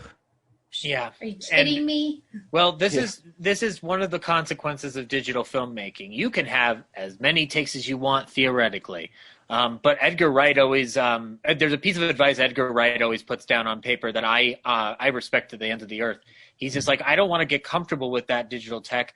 To me, when I'm filming on digital tech, I have to keep myself in the frame of mind that there's film going through the camera, and that's like every foot of film is a piece of money that's going into the drain unless I get it right. So you have to discipline yourself to a certain amount of takes. Fincher's always been meticulous in that fashion. It's similar to Hitchcock, but even Hitchcock didn't do hundreds of takes on one particular thing. So it's just, it's his style. It's, a lot of people can look into it and know what they sign up for when they do it.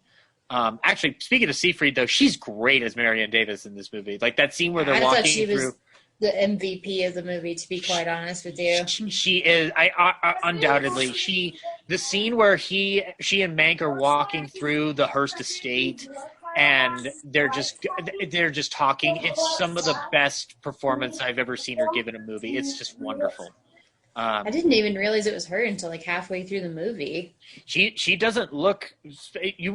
I don't think you'd catch her right away in it. She definitely looks like the makeup job's good on it, but also it's just like she kind of feels like Marianne Davis. Like, I mean, the look's not entirely like there per se, but I mean, it's close enough. But like, I got the feeling of like, this is the Marianne Davis that people talk about in these books. Like, she's affable, she's super engaged with people around her. And I think Charles Dance is a good William Randolph Hearst. It's just that he doesn't. He doesn't get to be in it very much. Yeah, we don't see him a lot in the movie. He has that wonderful moment at the end when he's walking Mank out the door, telling the parable of the organ grinder's monkey, which that's also like that whole element is a great element too. Again, like there's a lot of stuff going on in there. It's just terrific. Also, this movie made Irving Thalberg a character and a very important one. And I think it's incredibly fair to Irving Thalberg. I think it gets a little mean-spirited at times, but it's, it does show Irving Thalberg as the disciplined, like committed to his craft person that he was. I mean, I would love to see an opposite end biopic on Thalberg, because that was like, he was one of the youngest producers in film history that he basically helped build Universal into a prestige studio of sorts before he left for MGM. And his MGM unit produced some of the best movies of the golden age of Hollywood before his death. And also I like the fact that they showed that Louis B. Mayer could give less than two shits about Thalberg, because when he walks back into his car after the funeral, you see him throw away that handkerchief. And I'm like, oh, that's cool. We made sure to get in that detail that Louis B. Mayer hated Thalberg thoroughly. So yeah.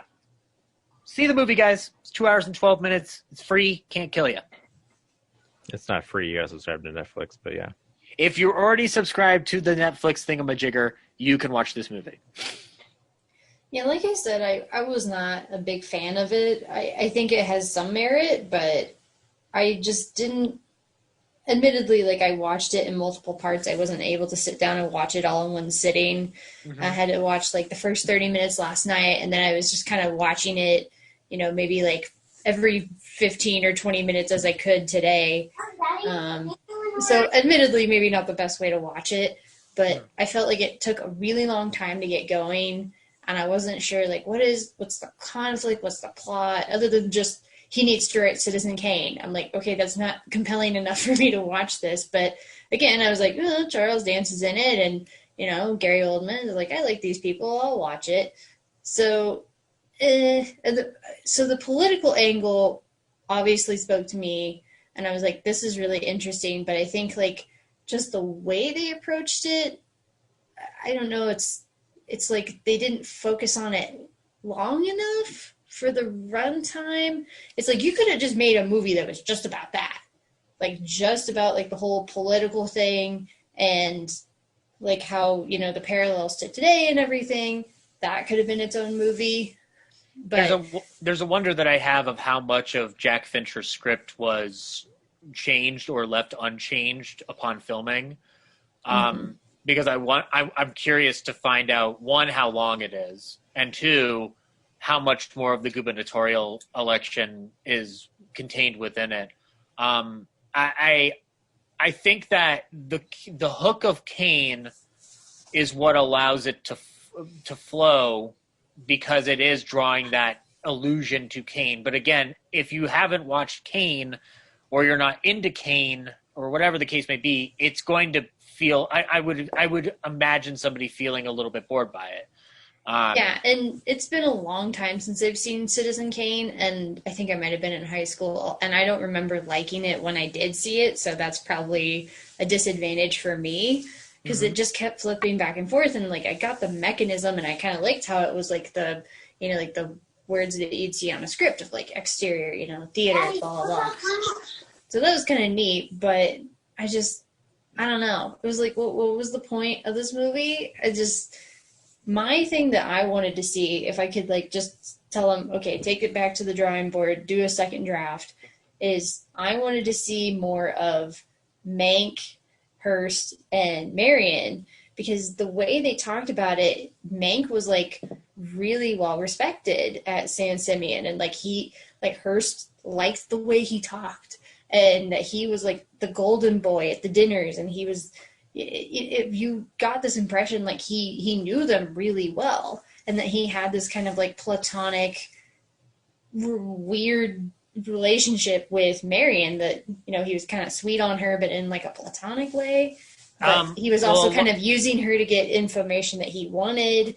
And I was like, that was kind of interesting. Like that scene where they're going around the Hearst estate was cool, and I just kind of wondered, like, did he ever feel guilty that he wrote a script about a guy that he kind of hated but also spent a lot of time with? He, Corinne, well, one thing to keep in mind, again, the script is full of embellishment like any historical adaptation.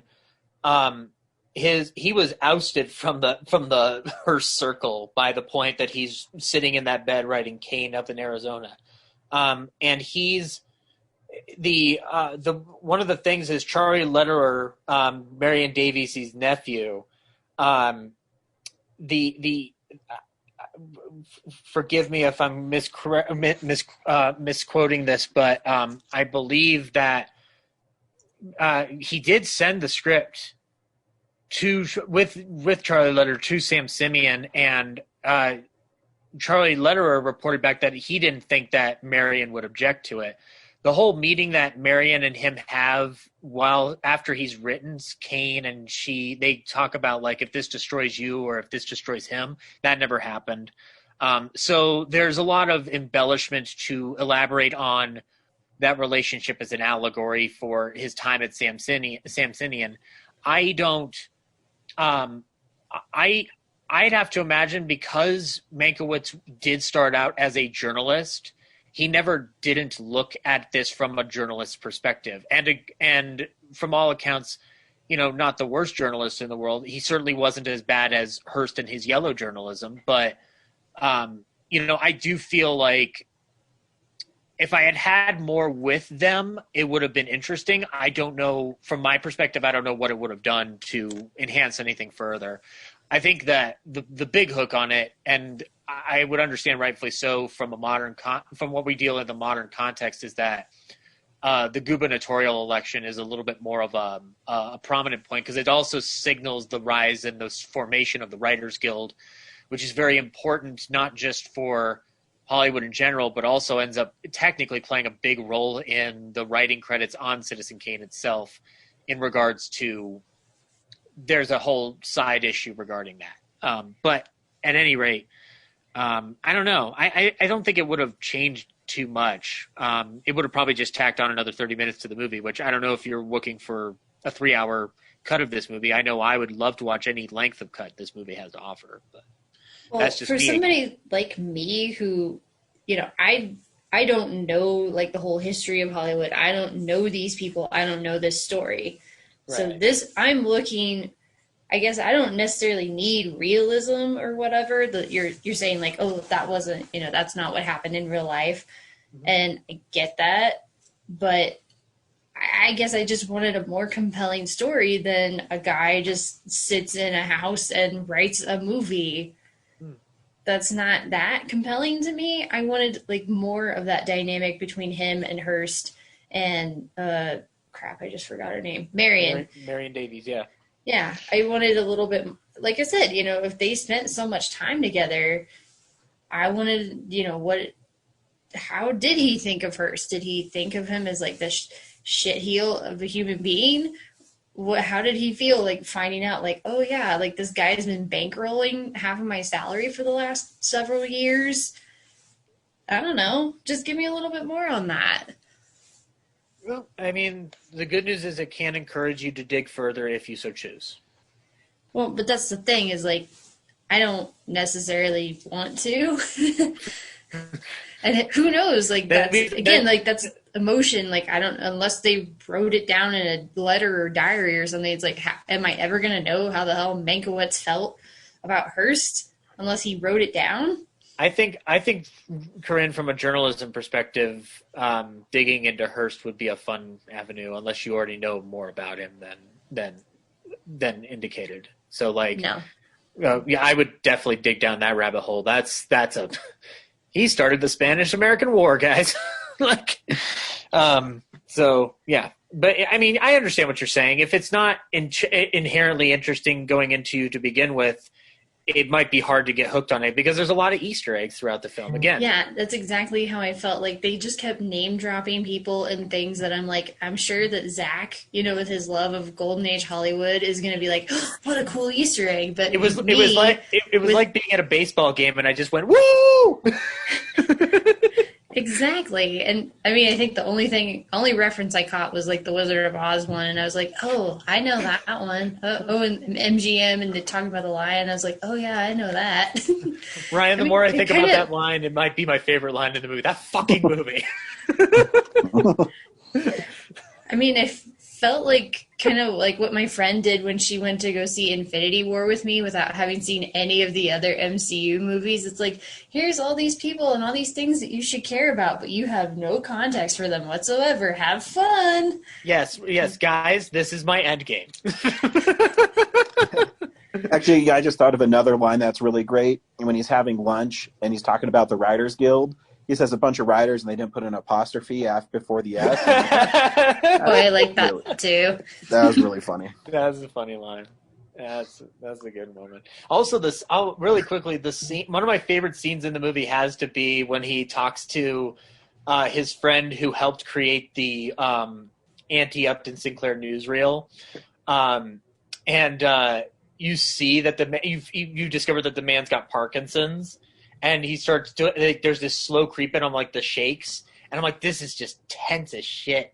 And then the line, when they're at the beach, and he's with Sarah at the beach, and they hear a person talking about how they're not going to vote for Sinclair, he goes like, well, that's not a downtrodden American. That's so-and-so from the studio. Like, they were pointing out, like, these, like, paid actors to do all this political campaigning and whatnot. It's really interesting and funny stuff for Hollywood history perspective. So, yeah. Brad, did you have anything you wanted to add? I don't know. I think I got it all. It's okay. Let him have this. Yeah, just it's hard to follow for me, and Oldman's performance is great. Like, really everyone's performance is great. It's just hard to follow. And like I said, for about the first third of the movie, I didn't know like where the movie was going. And then by the second act, I was like, oh, okay, this is making a statement about the dangers of blending politics and Hollywood. Then all of a sudden I get this like whiplash of the third act being like, oh, he just wanted credit for his script. Like, oh, and we're going back to this. Okay. So I felt the same way, Brad. I agree with you. It's like, okay. Didn't see that coming. That's what I'm saying. I'm like, what was the conflict? What was the plot? It was just, he was writing a screenplay. Okay. I mean, not every movie needs a specific plot. Like, you can't, like, there's great meandering movies, but, I'm not saying it was bad. I was just surprised of, like, I don't know where this is going. And these two things, it just changed into different things that I'm not sure I would have gone there. I wish they were, like you said, it was just a movie about the dangers of mixing. It's such a great offhanded comment, like, to set up a movie where Mank is like, you're a filmmaker. Why don't you use the tools at your disposal to, get your point across or whatever, and he thinks it's a joke, but then it actually does real damage. Like that's like that would be cool. But then I also just want to see him and Orson Welles only just fighting constantly over the project. Yeah. So. Well, I mean, again, if we're going from Mank's perspective, I mean, I guess part of it might be that the film should set up more that he has been relegated to a lot of uncredited rewrites. He was kind of an outcast. He had been hired by the Mercury Theater to write for the Campbell Soup Playhouse Theater radio show, uncredited, which most radio writers were at the time. So this is a point in his life where that's why he's fighting for that credit from his perspective, because he's lived this life where he's gotten tossed out of the mighty castle, and so he wants people to know that he's the one who did this. Like that's a perspective that I can see from it. But again, that also falls into the okay, well, how do we discuss the perspective in regards to the actual story of Citizen Kane's writing? Because this is not solely it. It's one angle on many angles. So. And even the time jumps had me confused. They even write the date on the screen, and I was like, how far back is this one? And where are we at now? What did the screen just say? I can't remember. I mean, it's basically taking you from 34 to 39, but yeah, it can be a little confusing if it keeps going. If it keeps popping up that text back and forth, it's a nice aesthetic to it, but I understand if it can be confusing. Yeah, I mean, if you're not paying attention and you miss that screen, then you're just where is this? Because there's the production, you can't see the color, so a lot of those other cues are gone. So yeah, just overall, a lot of the scenes are just vignettes of snappy dialogue to where I'm just what are we doing here? So I just realized, Corinne, it is my end game because it's got all my favorite superheroes in it, and it's got time travel in it. And actually, I was thinking, going back to the whole, it's framed the way that Citizen Kane is, except that Citizen Kane starts off with this whole, mystery of, he said Rosebud, what is Rosebud, or who is Rosebud? Mm-hmm. And, of course, we, the audience, get the answer to that question at the end of the film. So you kind of have this, this little thing. It's this is going to pay off later. This is the little seed that gets planted that you're going to want to stick around to the end to find out who or what is Rosebud. But we didn't have that in this movie, so I was kind of why am I still watching it? I need to rewatch. There's nothing here. There's what payoff is there later? I guess that he's going to win and it's his Oscar. Okay, cool. I don't know.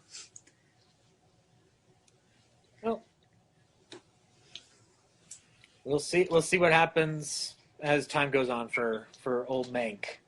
Now I want Tom Hanks to be in a movie called Hank and then apostrophe S. And it's just him on top of a table cheering. What are you watching next week? I have no idea. Nothing I pick. I was hoping that Ma Rainey was out, but that's next week or the following week. What's the other one people are waiting for other than Wonder Woman? Oh, there's one coming out on Amazon, isn't there? You guys made some things two things we need to see before Film Explosion. Was it just Mank? Am I just that far behind? I think Mank was the only one I pitched for, but I know Ma Rainey would have been mine, but there's another one. God damn it. Yeah, there's that. Or I want to see The Fat Man with Mel Gibson. I don't know if anybody else wants to. It's about a kid who hires a hitman to kill Santa, so Yeah, also Mel Gibson. Yeah. I don't know. Corinne, is there something you've been wanting to watch? Oh, she's not here. We never did get around to watching The Old Guard, but that came back. That was out in July, so it's not necessarily new. I don't mind watching it. Yeah, I'll watch The Old Guard. Yeah. All right. It's settled. Yeah. So say we all. Until next week, thanks for listening. Bye. Bye. Now say bye 200 times. Oh, fuck. I didn't mention this is officially the start of Volume 10 of the Real Nerds cool. podcast. So, And Great job, volume. nerds.